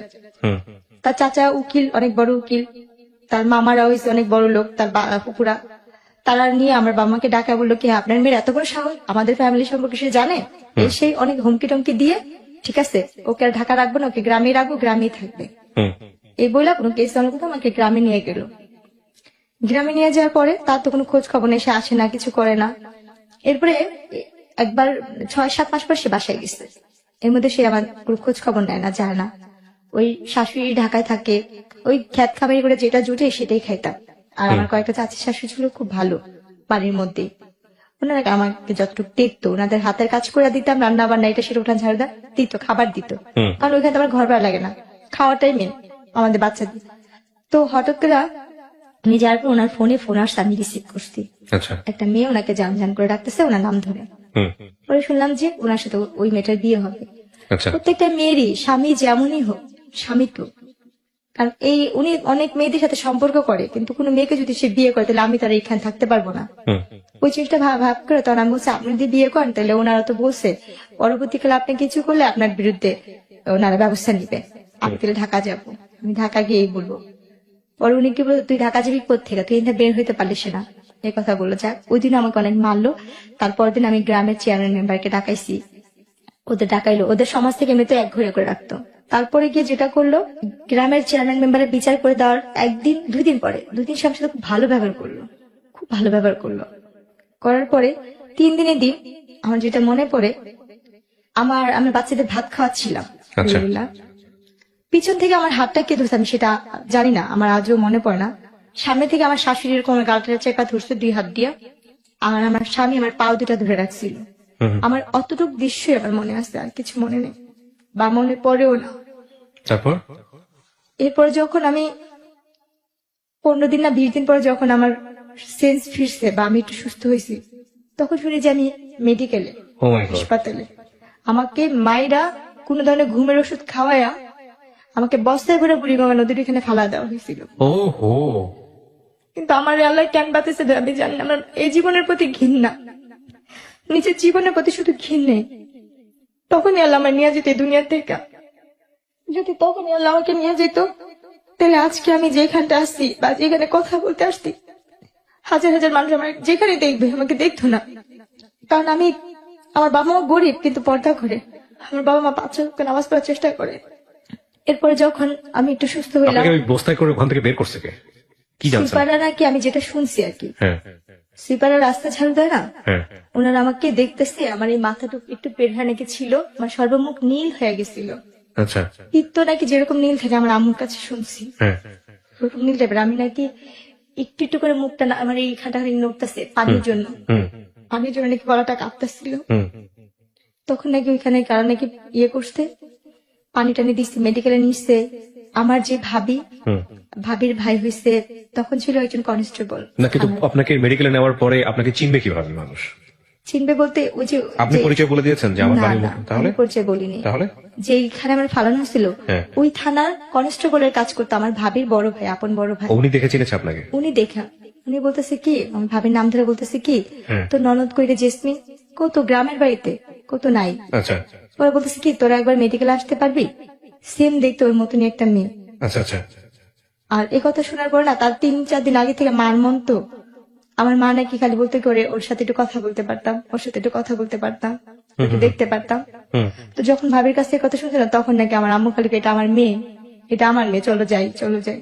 হুম। তখন আমার ভাইয়া, আমার আম্মু, আমার খালাতো বোন সবাই মিলে গেছে মেডিকেলে।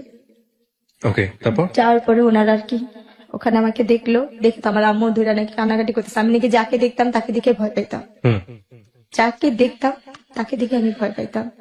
আমি নাকি কারোর সামনে যেতে পারতেছিলাম না, যাকে দেখতাম তাকে দেখে বলতাম ও মারতে ও মারতে। তারপরে ওই সাংবাদিকরাও নাকি গেছিল, ওইখান থেকে আমাকে ঢাকা মেডিকেলের মানবাধিকারের শাখায় পাঠিয়ে দিচ্ছিল নাকি ওসিতে। আচ্ছা, ওখানে আমার চিকিৎসা হয় এবং ওইখানে আমার এই চোখের কর্নিয়াটা নষ্ট করে দিয়েছিল। আমি 3 বছর চোখে দেখতে পারিনি, এই বাম পাশের। এই চোখটার এটার জন্য এই চোখের সমস্যা হয়েছিল। তারপর? তো ওই সময় চোখে আমার আঘাত পড়ে এবং গলার মধ্যে এই ঠান্ডা ইয়ে হয়ে গেছে, কথা ফ্যাস ফ্যাস করে আসতো, কথা আচ্ছা। ভালো করে বলতে পারতাম না। তারপর? এরপরে যখন আমাকে বাসায় নিয়ে গেল, 20 দিনের না 25 দিনের দিন বাসায় নিয়ে গেল, ওর যে যারা সাংবাদিক মাঝে আমার চাচা শ্বশুর এসে বলছে এই কেস নিয়ে যদি ইয়া করেন তাহলে আপনাদেরই সমস্যা হবে। হুম হুম, হুম, তখন আমার বাপ মা চিন্তা করলো আমরা তো এদের সাথে কখনো পারবো না, কিছু করতে পারবো না। হুম। তা আমার বাবা মা কি করলো, না পাইরা আমরা মিরপুর থেকেই ওই এলাকা থেকে আমরা আবার চলে আসলাম আচ্ছা খিলগাঁওতে। আচ্ছা, এদের সাথে আমরা আর কোনো কিছুতে বাড়াবাড়ি করতে যাইনি, বাড়াইনি। মানে পরবর্তীতে মামলা করেন নাই বা এরকম কোনো কিছু, কোনো অ্যাকশনই যান নাই? না। তখন কি মনে হয়েছে যে জীবন যদি না থাকে বা যেহেতু পারবো না, অর্থ নাই, আমাদের তো কোনো সামর্থ্য নেই, আমরা তো এদের সাথে পারবোই না। এক্স্যাক্টলি, সারা পৃথিবীতেই তো এটা একটা বড় সমস্যা, যার অর্থ নাই তার কোনো ক্ষমতা নাই, এটাই রূঢ় বাস্তবতা। কিন্তু রাষ্ট্রের অধিকার হচ্ছে এজ এ নাগরিক হিসেবে আইনি সহায়তার জায়গাতে অর্থ থাকুক আর না থাকুক এটা নিশ্চিত করা। কিন্তু আগলিয়েস্ট ট্রুথ যেটা আমরা সবাই জানি, যার যত অর্থ তার তত ক্ষমতা। পুঁজিবাদী অর্থনীতি বা পুঁজিবাদী বিশ্বের এটাই হচ্ছে সবচাইতে নুড বা নগ্ন চরিত্র, যাই বলি না কেন। আমি ক্যামেরার এপাশে আছি, আমার দিকে যেহেতু ক্যামেরা ফোকাস না, সো আমি আমার কথা বাড়াচ্ছি না, বলেন তারপর। এরপর যেটা হচ্ছে মানবাধিকার থেকে আমাদের যথেষ্ট পরিমাণে সাহস দেওয়া হয়েছে। ওখান থেকে তারা আমাকে বলছে তুমি এক চুলো নড়বা না, তোমার টাকা পয়সা কিছুই লাগবে না, আমরা আসছি, আমরা করবো। মানবাধিকার থেকে আমি যথেষ্ট সাহায্য পাইছি ওখান থেকে আমার চিকিৎসা হয়েছে, আমি সুস্থ হয়েছি। মানবাধিকারের ওখান থেকে আমার ট্রিটমেন্ট যতটুকু পারবা, আমার মামলা নিয়ে যতটুকু লড়ার, ওনারা যথাসাধ্য চেষ্টা করছে। ওনাদের কাছ থেকে আমি কোনো কম পাইনি, ওনাদের কাছ থেকে আমি যথেষ্ট হেল্প পাইছি ওখান থেকে। আমার ভুলটা ছিল যেটা, ওরা আমার সাথে কথা বলছে ফোনে যে তুই কি চাস তোর বাচ্চাগুলো জীবন নষ্ট হোক, বা তুই কি চাস কোনো ধরনের ক্ষতি হোক, মানে আপনার হাজবেন্ডের পক্ষের লোকজন? হাজবেন্ডের পক্ষের লোকজন থেকে। তখন আমি বলছি কি না, আমি সংসার করতে চাই আমার বাচ্চাদের জন্য। আমার বাবা মা, আমি তো মানসিক ভাবে তখন সুস্থ ছিলাম না পরিপূর্ণভাবে। আমার বাবা মা আমাকে শিকল দিয়ে আটকে রাখতো, যদি আমি না যেতে পারি থাকি। আমার মার সাথে আমার ভাইয়ের সাথে অনেক খারাপ ব্যবহার করে আমি চলে যাই। আমি কিন্তু তখনও পরিপূর্ণভাবে সুস্থ না ভাইয়া, আমি তারপরও চলে গেছি তাদের কাছে। ওরা আমার কাছে নিচ্ছে, আমি গেছি। এরপর যখন গেলাম ওদের এখানে 3-4 দিন পরে, ও আমাকে বললো কি যে দেখো আমার তো সবকিছুতেই এখন আমি বঞ্চিত, টাকা পয়সা থেকে, যে ঝামেলা কেস মামলা অনেক কিছুতে দৌড়াদৌড়ি করছি, আমার হাতে টাকা পয়সা নেই, আমি তোমাকে দিয়া মানে ওদের যে ফ্যামিলি যে অনুষ্ঠানগুলো হইতো, যে মানুষ নিয়ে কাজ টাজ করা, মানে মূলত ওরা খারাপ কাজই করতো। ও কি কোনো ধরনের সেক্সুয়ালি কোনো ধরনের হ্যারাসমেন্ট, মানে কাউকে কারো কাছে পাঠানো জোর করে বা এগুলো পয়সা এটা অনেক চেষ্টা করতে, কিন্তু পারে নাই? পারে না বলতে দিছিল, এক জায়গায় একজনের রুমেই ঢুকা দিছিল। হ্যাঁ, কিন্তু আপনি শেষ পর্যন্ত এটা তারপর সফলতা দেন বাবা নাই। ডাইকা, হ্যাঁ, বাবাটাকে আপনি ওখান থেকে বের হয়ে আসছেন। তার বাপ ধরে পা জোড়া ধরছিলাম যে ও তো আমার স্বামী, ও আপনার কাছে দিছে কেন আমি জানি না। তখন উনি একটা গালি দেয়, বলছে যে ও কি মানুষের বাচ্চা, ও তো কাফের, ও তো এমনিতে মনে হয় তোমার বাবা, তো তোমার সাথে যেহেতু এই কাজ করছে তুমি এইখানে থাই করা, তুমি চলে যাও। ও সব ধরনের কাজ করতে পারবো, ও একজন দালাল। এরপরে যেটা হয়, ওই দিন আমার জীবনের শেষ রাতই বলা যায়। এরপর আপনি ডিসিশন নেন তাকে ডিভোর্স দিয়ে দিবেন? ডিভোর্স তো তারাই নিয়ে নিচ্ছে আমার থেকে, জোর করে মায়ের ধরে করে একটা কাগজে নিচ্ছে, বলছে কি এখানে একটা সই কর, একটা কাজে লাগবে। এটা যে অনেক আগে তার ডিভোর্স দিচ্ছে সেটা আমি বুঝতে কত পারি। সালের এটা ঘটনা, ডিভোর্সটা? 10-এর ভিতরে। 2010-এর ভিতরে। আপনার বাচ্চার তখন বয়স কত? বাবুদের কত 8-9 মাস। 8-9 মাসের বাচ্চা ফেলে আপনাকে বাসা থেকে বের করে দেয়? 1 বছর হয় নাই না, হবে 1 বছরে ওদের একটা আপনি কি জন্মদিন। মামলা তুলে নিয়েছিলেন পরে? এই মামলা পরবর্তীতে কোথায় আছে, কিভাবে আছে, আপনার খোঁজ খবর নেন নাই? আমরা তো লেখা বাজার, আমি তো এইটাই রাখিনি, মানে ওই কাগজপত্রই রাখিনি, আর কোনো কিছুতে যাইও নি। আচ্ছা, আর আমরা এটা নিয়ে আগেই নেই, এটাতে আমরা কোনো ধরনের কিছু পাবো, আমরা আগে সেটা মামলার হবে। আমরা আগে নেই, তারাই মানে ওটা উঠা নিচ্ছে, কারণ ওখান থেকে কোনো আমাদের কোনো যোগাযোগ করেনি। আচ্ছা, এরপরে কি হলো 2010-এর পরে? ডিভোর্স হয়ে তারপরে যাওয়ার পরে মানবাধিকার শাখা থেকে যখন আম্মুদের ফোন দিল যে আপনার মেয়ে কোথায়, আম্মু বলছে আমার মেয়ে তো চলে গেছে, আর মেয়ে সংসার করতেছে ওখানে, তখন তারা একটু রাগারাগি করছে আম্মুদের সাথে যা গেছে। এরপর উনি আমাকে একটা গাড়িতে, একটা মাইক্রো গাড়ি আসলো, সেদিন আমার বাচ্চাগুলোর অনেক জ্বর ছিল ভাইয়া। উনি আমাকে কি করছে, যেখানে নিয়ে যাবে একটা গাড়িতে উঠাচ্ছে, যে এক জায়গায় যাবো আজকে, ওখানে একটা অনুষ্ঠান আছে চলো। এটা কি ডিভোর্সের আগে না ডিভোর্সের পরে? এটা ডিভোর্সটা সে আমাকে আগে নিয়ে নিয়েছিল, আমি বুঝিনি, মানে পেপারসে সাইন করার পরে ঘটনা? হ্যাঁ। আচ্ছা, তারপর? সেদিনই আমাদের জীবনের লাস্ট ওনার সাথে দেখা এবং শেষ বিদায়। হ্যাঁ, উনি আমাকে একটা গাড়ি আসলো, মাইক্রো গাড়ি আসলো, গাড়িতে আরো 3-4টা মেয়ে ছিল, আর কয়েকজন লোক, একটা লোক ছিল চাঁদি ছিল, তার চুল নেই, আর একটা লোক ছিল অনেক মোটা করে, আর একটা লোক বয়স বাবার বয়স, আমার বাবার বয়স বৃদ্ধ। তো ওই গাড়িতে উঠা দিল, আর আমার ব্যাগের মধ্যে কিছু কাপড় সেই ভাজ টাজ করেছে, তার ফুকু আসে। তো আপনাকে নিয়ে যাচ্ছে কোথায় আপনি জানেন না এটা? এরকম তো সে আমাকে অনেক অনুষ্ঠান, সে বাসাও আনে, বাইরেও নিয়ে যায় নাচের জন্য? হ্যাঁ, এভাবে নিয়ে যেত।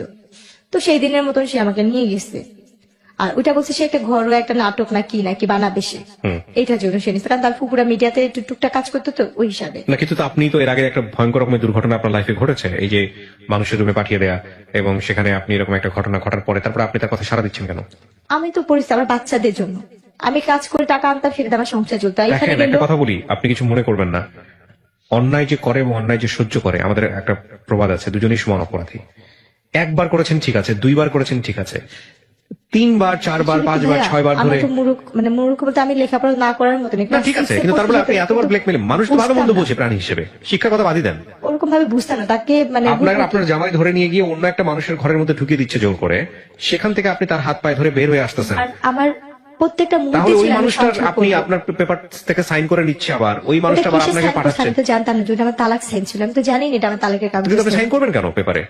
কি কারণে, কি জিজ্ঞেস করেছে আপনাকে? উনি আমাকে বলছে এখানে একটা সই দাও, বাবুদের জন্য একটা করছি, বিমানা পলিসি করছে ওইখানের জন্য। আচ্ছা, তো একটা কথা বলে আপনাকে নিয়ে গেল বাইরে, নিয়ে গেছে। তারপরে আপনি দেখলেন যে তারপরে আপনাকে হচ্ছে কোন একটা জায়গায় নিয়ে আর বিক্রি আমি করে। যেখানে যেতাম সেখানে আবার চিন্তা ভাবনা থাকতো, এখানে আমার ইনকাম হলে আমার বাচ্চাগুলো খাবে, আমি চলবো, আমার তো ওই জিনিসটাই কাজ করতো, ওই হিসাব করে যেতাম। তারপর তো সেদিন আমি হলে বললাম কি যে আজকে আপনি যাবেন না এই গাড়িতে, অন্য দিন তো যান, আজকে আপনি যাবেন না? বলছে তুমি যাও, আমি ফুপুর সাথে আসতেছি, আমি ফুপু একসাথে ফুপুর গাড়িতে আসবো। হুম তো যাক গেছে, যখন গায়ে যাইতে যেতে অনেক যেখানে যেতেছে, আমি তো রাস্তাঘাট তো চিনি না। তখন আমি বলতেছি কি আর কত দূর যাবে, কোথায় অনুষ্ঠান? তখন ওই মেয়েরা বলতেছে কিসের অনুষ্ঠান হবে, কি হবে? আমি তো কিন্তু বোরখা পরাই, আমি তখন হাত মোজা পা মোজাও করতাম।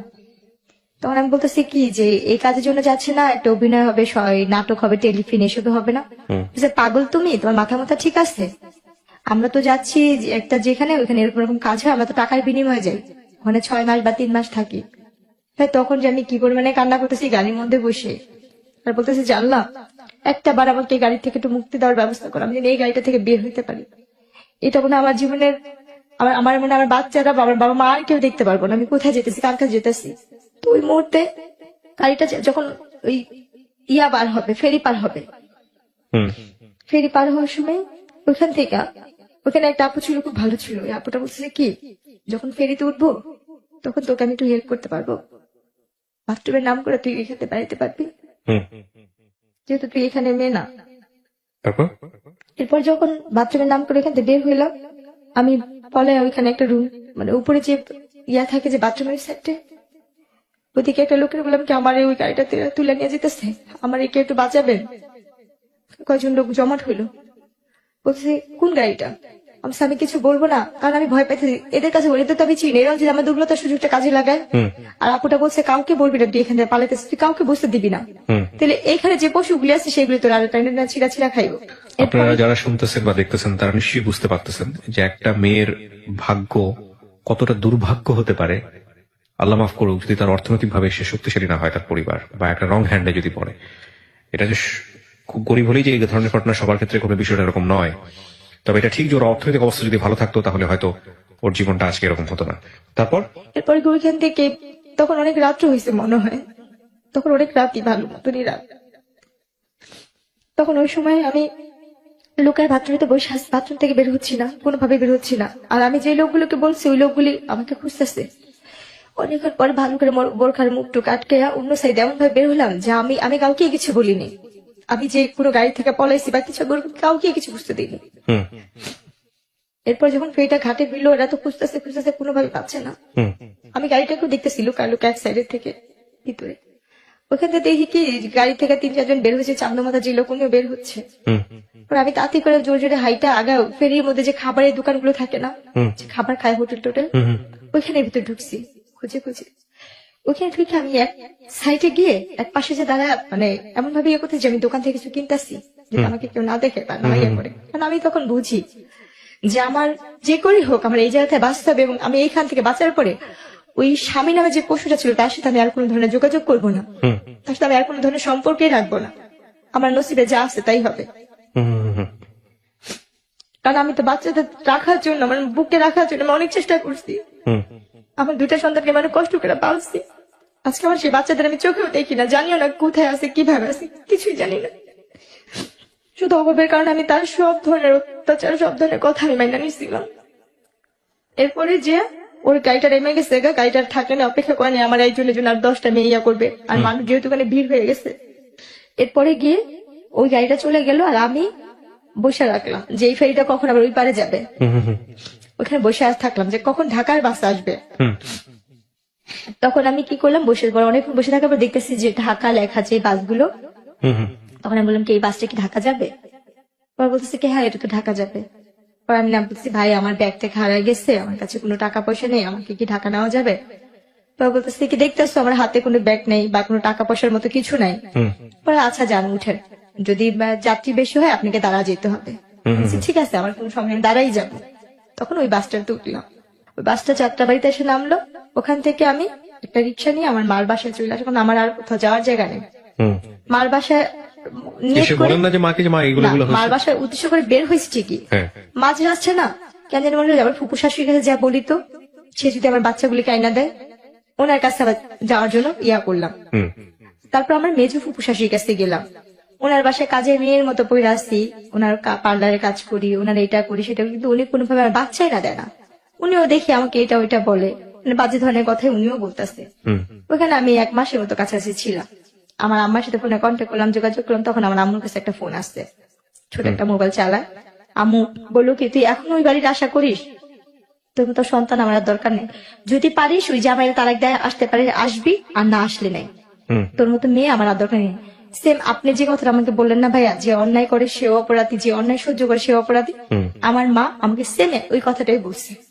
তারপর ফুপুর বাসায় ফুপুরে খালি বলি, তো ফুপুর পার্লারের একটা মেয়ের অনুষ্ঠান, জন্মদিনের অনুষ্ঠান, আমি তাকে রান্না বান্না করে দিলাম। পার্লারের মেয়ের জন্মদিন, ওই মেয়ের বার্থডেতে আমি রান্না বান্না সব কাজ করলাম। ওই মেয়ের নাকি একটা হাতের আংটি হয়ে হারায় গেছে, ওই আংটিটার জন্য আমার ফুপু শাশুড়ি এবং পার্লারের মেয়েরা মিললে আমাকে মারলো, যে আমি নাকি সে আংটি চুরি করছি। কিন্তু আমি তো এখানে পড়ে আছি শুধু আমার বাচ্চাটার জন্য, আমার যদি বাচ্চাগুলো আমার কাছে আইনা দেয়, ওই লোভে বা ওই বিনিময়ে, আমার স্বামীর লোভেও না, শুধু সন্তানদের লোভে আমি এখানে পড়ে থাকতাম। এরপরও আপনি হাজবেন্ডের কাছে ছিলেন এই না। ঘটনা? তাহলে তার কোথায়? ফুপুর কাছে ছিলাম, ফুপুর কাছে ছিলেন। আর ফুপুর বাসায় ছিলাম। তো একই তো কথা হলো তাও। না, তারপর? সে তো ওইখানে আসেও না, তার সঙ্গে যোগাযোগও নেই, বা আমি যে তার ফুপুর বাসায় আছি সেটা জানেও না। সে তো ওইখানে বাচ্চাদের নিয়েই নাই হয়েছে, যে মেয়ের সাথে তার সম্পর্ক আছে সেই মেয়েকে সে অলরেডি সংসার করতেছে। পরে গিয়ে ওই মাই খাওয়ার পরে আর ওইখানে আর থাকিনি, চলে আসলাম। আয়সা বাবা মার কাছে বললাম যে ঠিক আছে আম্মু, আমি ওনারে তালাক দিয়ে দিব। আম্মু বলছে আগে তুই তালাক দিয়ে, আমার কাছে টাকা পয়সা নেই। তুই কোথেকে দিবি, কিভাবে দিবি আমি জানি না, আমি কি টাকা নিয়ে গাছ লাগা রাখছি, যোগাযোগই করবি না। তারপরে গিয়ে কাজের অফিসে গিয়ে বললাম যে আমি এরকম ছাড়তে চাই, আমার কাছে কোনো টাকা টুকা নেই, কেমনে কি ছাড়া যায়? বলছে আপনি 500 টাকাও যদি ম্যানেজ করে আনতে পারেন আমি এখান থেকে কাগজপত্র করে দিব।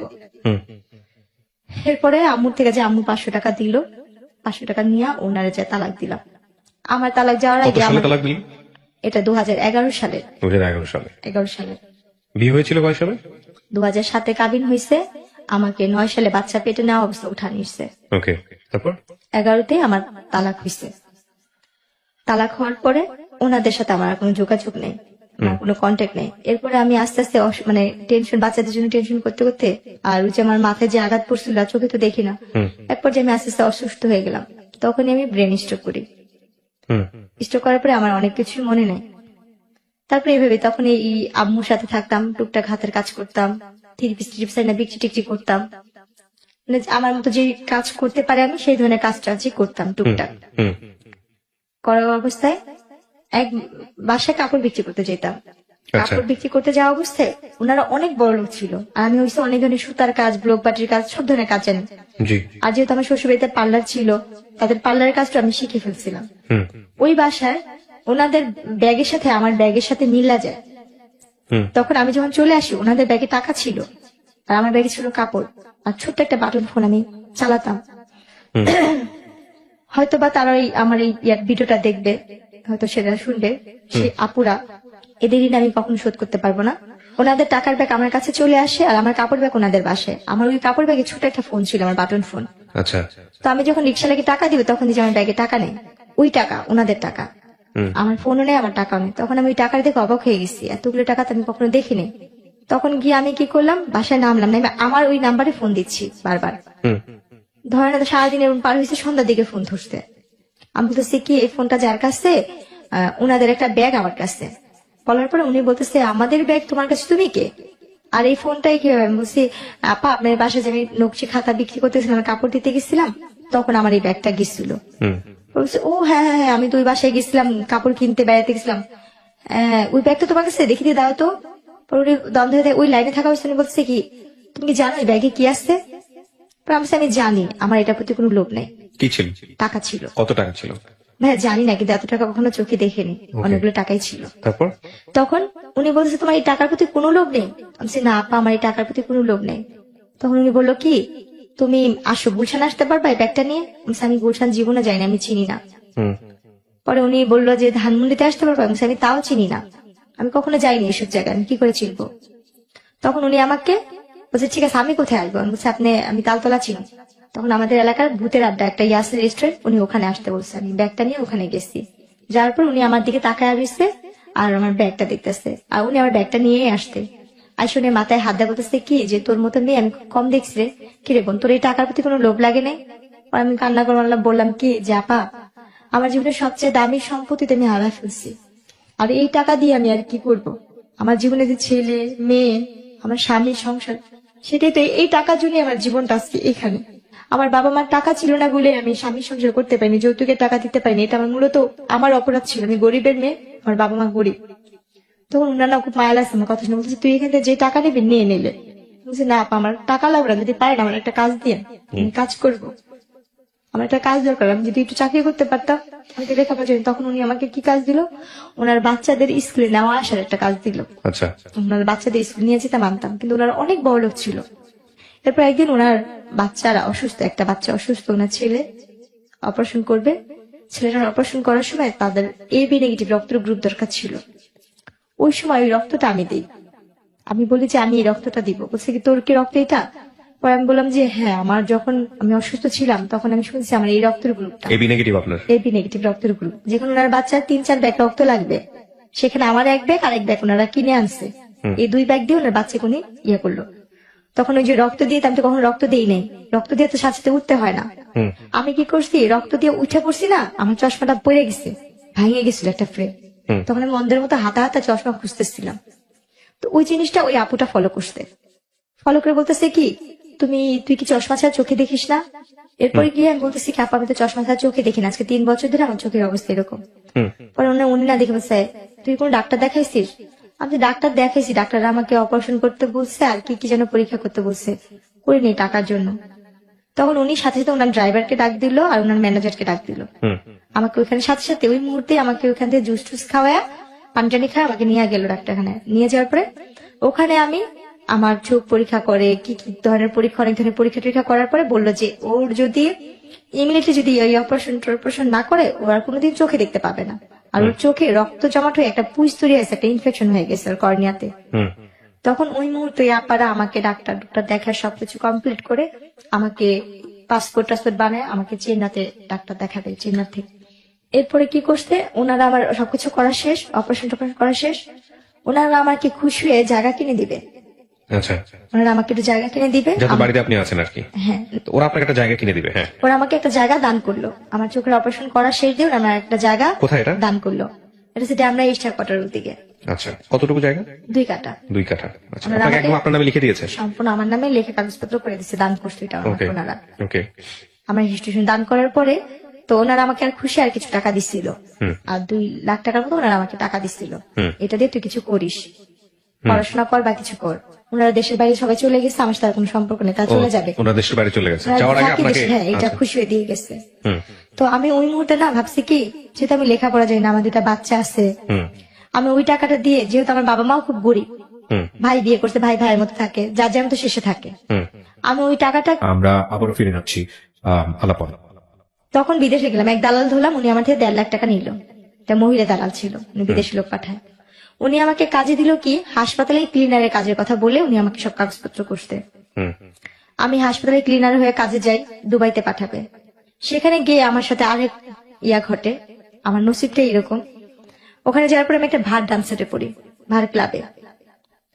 ওখানে যে মেন ভার ক্লাবের যে ম্যানেজার থাকে, ও আমার ভাইয়াকে আগে থেকেই চিনতো, আমার ভাইয়ের বন্ধু ছিল। আচ্ছা, আমার ভাইকে চিনতো, জানতো। উনি আমাকে এয়ারপোর্ট থেকে বলতেছে তুমি অমুকের বোন না? আমি বলছি হ্যাঁ। পরে বলতেছে যে তুমি আমাকে চিনো? আমি বলছি না, আমার কথা আমার ভালো করে মনে নেই। বলছি তোমার না বিয়ে হয়েছিল, এরকম এরকম হয়েছিল? আমি বলি হ্যাঁ আমার হয়েছিল এরকম, কিন্তু এখন তো সেটা নাই। বলছি তুমি এখানে আসতো কেন? উনি আমাকে ডিটেলস করে বলেছে আমি একটা ভার ক্লাবে আসছি। তখন আমি তার হাত পা ধরে কান্না করতেছি, ভাই আমি তো এই কাজে আসিনি, আমি তো অন্য কাজে আসছি। বলছে আল্লাহ তুমি এ কথা আগে জানতাম না? বলছে না। তখন উনি কি করলো, ওইখানের একটা মেয়ে ছিল ডান্সার, ওই আপুদের 2টা আপুকে বললো যে দেখ ও কিন্তু যাই না আসে না, মালিকের বউ কিন্তু অনেক মারবো, ও যদি ক্লাবে না যেতে পারে বা ইয়া করে ওটা ব্যবস্থা করিস। স্টেজে উঠতে হবে। এখন আমি স্টেজে উঠবো না, আমি কানাকাটি করতেছি, আর আমি সেরকম পোশাক নিই না, আমি তো হাসপাতালের চাকরির জন্য 3 পিস নিচ্ছি আমার, আর ওখানে হয়েছে লেহেঙ্গা স্কার্ট টিস্কার্ট পরে নাচতে হয়, সেটা আমি তো নিইনি। তখন ওই মালিকের বউকে বলে কি ওরে উঠাইস না, উঠায় না, যে টাকা লাগে আমি দিব, ওকে রাখেন। তো উনি বলছে কি না আমি করে ধুতে পানি খাবো? বলছে না আমি দিব ভাই। বলার পরে বলছে ঠিক আছে। তো 2 দিন আমি ভালোই ছিলাম, কিছু করেনি। 2 দিন পর ও টাকা দেয় না, এখন আমাকে মারধর করতেছে, উঠাবে। ও আমার সাথে কি বড় বেমানিটা করতে, আর মানুষকে বিশ্বাস করে যে প্রতারণা করে, যেটা আমার মতো আর কেউ যেন না করে। আমি ওখানে যাই, ওই আপুগুলো আমাকে বলে যে দেখো তোমার তো এখানে আসতো, তুমি এক কাজ করো, 3 মাসের ব্যাপারে তো এখানে শুধু নাচতেই হয়, খারাপ কিছু না, তুমি শুধু ডান্স করো। এখানে ডান্স করলে তুমি তোমার একটা পারিশ্রমে যে একটা ফল এটা নিয়ে যেতে পারো, এখানে তোমার অনুমতি ছাড়া কোনো খারাপ কাজ হবে না। দুবাইতে এরকম কোনো নিয়ম নেই। কিন্তু আমি বুঝি নাই ভাইয়া, আমাকে যে আমার স্বামী যেটা বলছে আমি সেটা উনি বলছে কি এখানে নাচলেই তুমি খারাপ হইব। আমি ওই জিনিসটা ধরেছি যে আমি তো একবার তো অনেক কিছু দেখে আসছি খারাপ জগতের, আমি তার কোনো কিছু করতে চাই না, বা আমি তো আমার নিজের দেহটাকে বিক্রি করা ছাড়া সবকিছুই করছি, জীবন অনেক ধরনের মোকাবেলা করে আসছি, আমি আর কিছু করতে চাই না, আমি একটু সৎভাবে বাঁচতে চাই, সেটা পরিশ্রম করে 1 টাকা হইলে আমি নিয়ে খাবো। তখন আমি না ওর হাতে পায়ে জড়া ধরলাম যে ভাইয়া আমাকে এখান থেকে পাঠা দেওয়ার ব্যবস্থা করেন না, আমার বাবা মার কাছে আমার 2 কাঠা জায়গা আছে, আমি সেটা বিক্রি করে আপনাকে টাকা দিব দরকার হয়। এই কথাটা আমি ওকে নিজে থেকেই বললাম আচ্ছা। যে আমার 2 কাঠা জায়গা আছে, আমি বিক্রি করে দরকার আপনাকে টাকা দিব।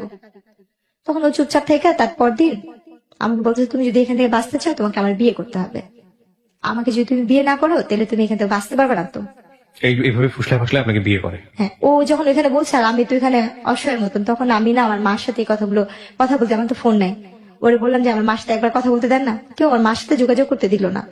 আমি একটা জিনিস সংক্ষিপ্ত করে ফেলতেছি এখন, কারণ আমি জানি আপনার এই গল্পটা কোন দিকে যাবে। আমি খুব শর্ট করে নিয়ে আসি যাতে আমাদের দর্শকরা যারা এতক্ষণ ধরে দেখছেন বা শুনছেন তাদের একটু প্রেসাইজ করতে সুবিধা হবে। এই লোকটাকে আপনি বিয়ে করেছেন, শুধু বিয়ে না, আপনি বিয়ে করার পরে দেশে চলে এসেছেন এবং এই লোকটার ঔরসজাত একটা বাচ্চা এখন আপনার আছে, যে বাচ্চার বয়স কত? বাবুটার ফেব্রুয়ারি 14 তারিখ আসলে 2 বছর হবে। আপনি এই লোকটাকে বিয়ে করে দেশে আসছেন, সে কি আর দেশে আসছিল? ওনাকে যখন আমি দুবাইতে বিয়ে করি, উনি দুবাই নিয়ে আমি বিয়ে করার পরে আমাকে বাংলাদেশে পাঠা দেয়, এবং আমি বাংলাদেশে চলে আসার পরে আমার বাবা মা বলছিল যে এই লোকটা ভালো হবে না, খারাপ হবে। তখন আমার বাবা মা অন্য জায়গায় বিয়ে ঠিক করে, তো অন্য জায়গায় যেখানে বিয়ে ঠিক করে সেই ছেলেটা আনম্যারিডই ছিল। আমার প্রথম বিয়ে এবং আমার তখন কি আপনি কনসিভ আপনি জানতেন যে আপনি কনসিভ করেছেন? তখন আপনি বাচ্চা জানেন? পেটে ছিল না, তখন আমার কোনো বাচ্চা পেটে ছিল তারপরে না। বাংলাদেশে এসছে, হ্যাঁ, আপনার বাবা ওর মার সাথে সঙ্গে আমার মিট বিদেশ করে। বসে স্বামী স্ত্রীর কোনো সম্পর্ক নেই, শুধু বিয়ে করছে ওই পর্যন্ত কি। ওই তো এরপরে- বললাম বাংলাদেশে এসছে, হ্যাঁ, আপনার সঙ্গে বাংলাদেশে- কিছুদিনের জন্য ছিল, সংসার করেছে। না, উনি আমাকে একা পাঠা দিছিল। তো তাহলে বিষয়টা কি দাঁড়ালো? মানে ও আসছে কিছুদিনের জন্য ছিল? হ্যাঁ, উনি কিছুদিন আসতে এসে আমাকে এখানে ধর্মের কাগজে কলমে বিয়ে করলো। ওর ফ্যামিলির সাথে কি আপনার যোগাযোগ হয়েছে? হ্যাঁ, ওর ওর বাবা ফ্যামিলির মা- সাথে যোগাযোগ আছে? ওর বাবা মা সবাই আমাকে নিছিল, এবং ওর বাবা মার আগের বিয়ের কথা জানে না। পরবর্তীতে জেনেছে, পরবর্তীকাল তারা নাকি শোনা শুনছে, কিন্তু এটা আমার হাজবেন্ড কখনো ফেস করে নাই। ফেস করে নাই। এটা সম্পূর্ণ সে গোপন আপনার এখন রাখছে। বাচ্চা আছে, আপনার হাজবেন্ডের সাথে আপনার যোগাযোগ আছে? উনি আমার বাচ্চাকে 3 মাসের পেটে রেখে বাইরে চলে গেছে। আমার দেখেও হাতে- নাই কখনো? না, আজ পর্যন্ত দেখেন না, আমার গয়নাগাটি লাস্ট পর্যন্ত যে যোগাযোগ হয়েছে আপনার সঙ্গে তখন কি বলে আপনার হাজবেন্ড? উনি- লাস্ট কবে যোগাযোগ হয়েছে? আমার বাবু যখন 3 মাসের পেটে রেখে গেছে, বাবুটা যেদিন ডেলিভারি হবে তার একদিন আগে আমার ম্যারেজে, 13 তারিখে আমার ম্যারেজ যেদিন, উনি 7 ফোন দিচ্ছিল। কথা হচ্ছে যেদিন আমার ছেলেটা হয়েছে ঠিক সেই দিনই। তার মানে আপনাদের ডিভোর্স হয়নি এখন পর্যন্ত? তাহলে এই ভদ্রলোক সম্পর্কে আমি ইন্টেল কোনো কিছু আনতে চাচ্ছি না, যেহেতু আপনি এখনো তার ওয়াইফ। তো এই গল্পটা আপনি এখন বললেন, আপনার কি ভরণ পোষণ সে দেয়? সে আমাকে কোনো ধরনের টাকা পয়সাও দিচ্ছে না, এবং আমার বাচ্চার কোনো দায়িত্ব নিচ্ছে না। আপনি কোনো মামলা করেছেন তার এগেনস্টে? না, আমি তার সাথে সংসার করতে চাই, তার সাথে আমি সংসার করতে চাইছি বিধে কোনো কিছু করিনি, কিন্তু তাকে আমি অনেক ধরনের হাতে পায়ে ধরে রিকোয়েস্ট করতেছি, ফোন দিচ্ছি। উনি ডাইরেক্ট বলে কি তুই কি তোর বাপের কাছে ফোন দিস, আমি কি তোর বাপ লাগি? উনি আপনাকে চায় না, বলে দিয়েছে চায় না, ডিভোর্স দিবে না? ডিভোর্সও দিবে না। আচ্ছা, তাইলে আপনি এখন কি অবস্থায় আছেন, কি করেন আপনি? আমার এই ছেলেটাকে আমি 3 মাসের পেটে নিয়ে মানুষের বাসা, আমার বাবা মা আমাকে মাইনা নেন, আমি তো একা বিয়ে করছি, তাকে এই জন্য মেনে নেয় না? মেনে নেয় না। তো আপনি এখন মানুষের বাসায় কাজ করেন, 3 মাসে মানুষের পেটে বাসায় নিয়ে কাজ করি। আপনার বাচ্চাটাকে নিয়ে মানুষের বাসায় থাকেন?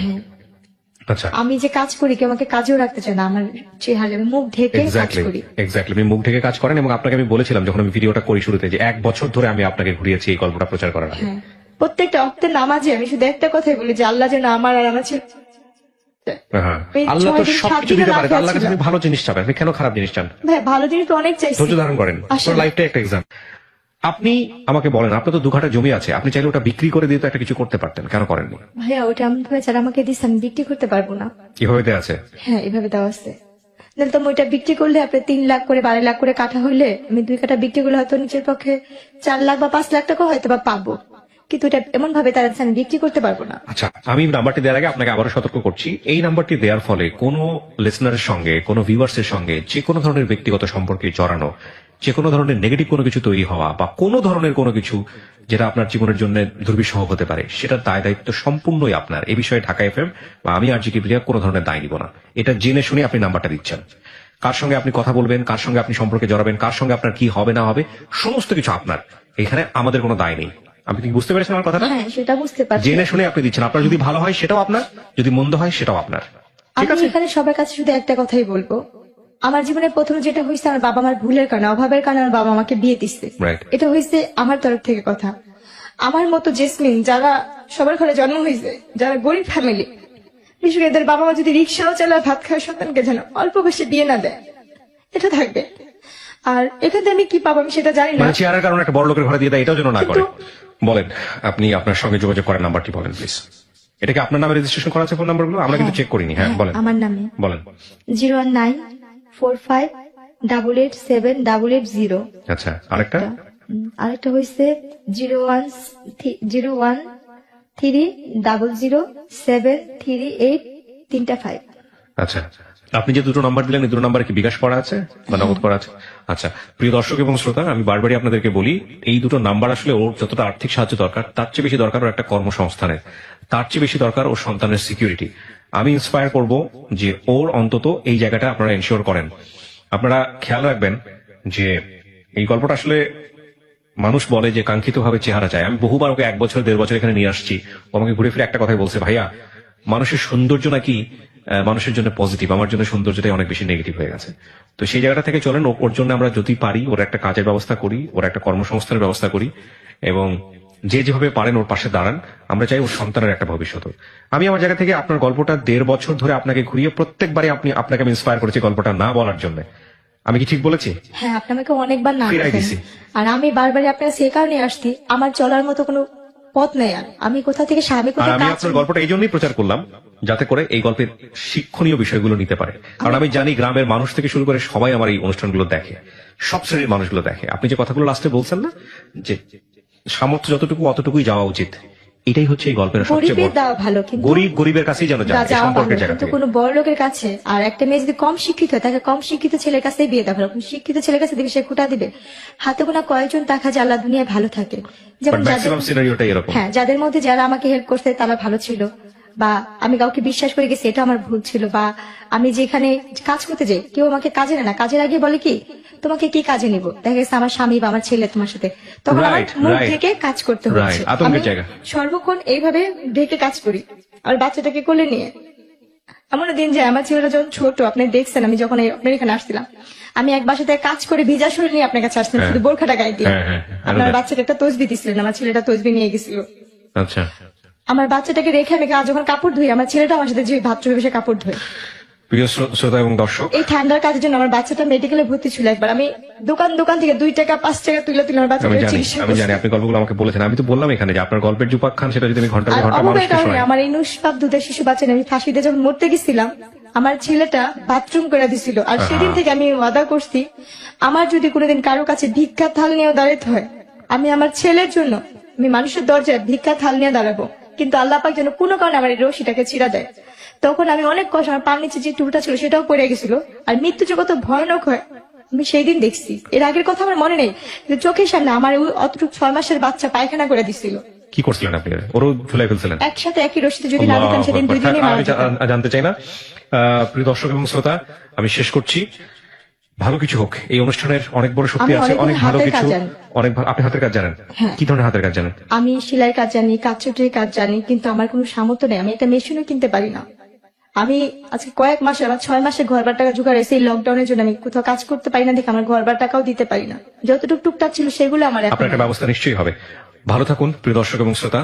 ওর ভাগ্য পরিবর্তন হবেই হবে ইনশাল্লাহ। সো প্রিয় দর্শক এবং শ্রোতা, আজকের মতো আমরা এখানেই শেষ করছি। আমরা অবশ্যই বিশ্বাস করি এই বোনটির ভাগ্য পরিবর্তন হবে। আপনারা আপনাদের সামর্থ্য অনুযায়ী ওকে সামনের দিকে এগিয়ে নিয়ে যাওয়ার চেষ্টা করবেন। আজকের মতো এখানেই শেষ করছি। আসসালামু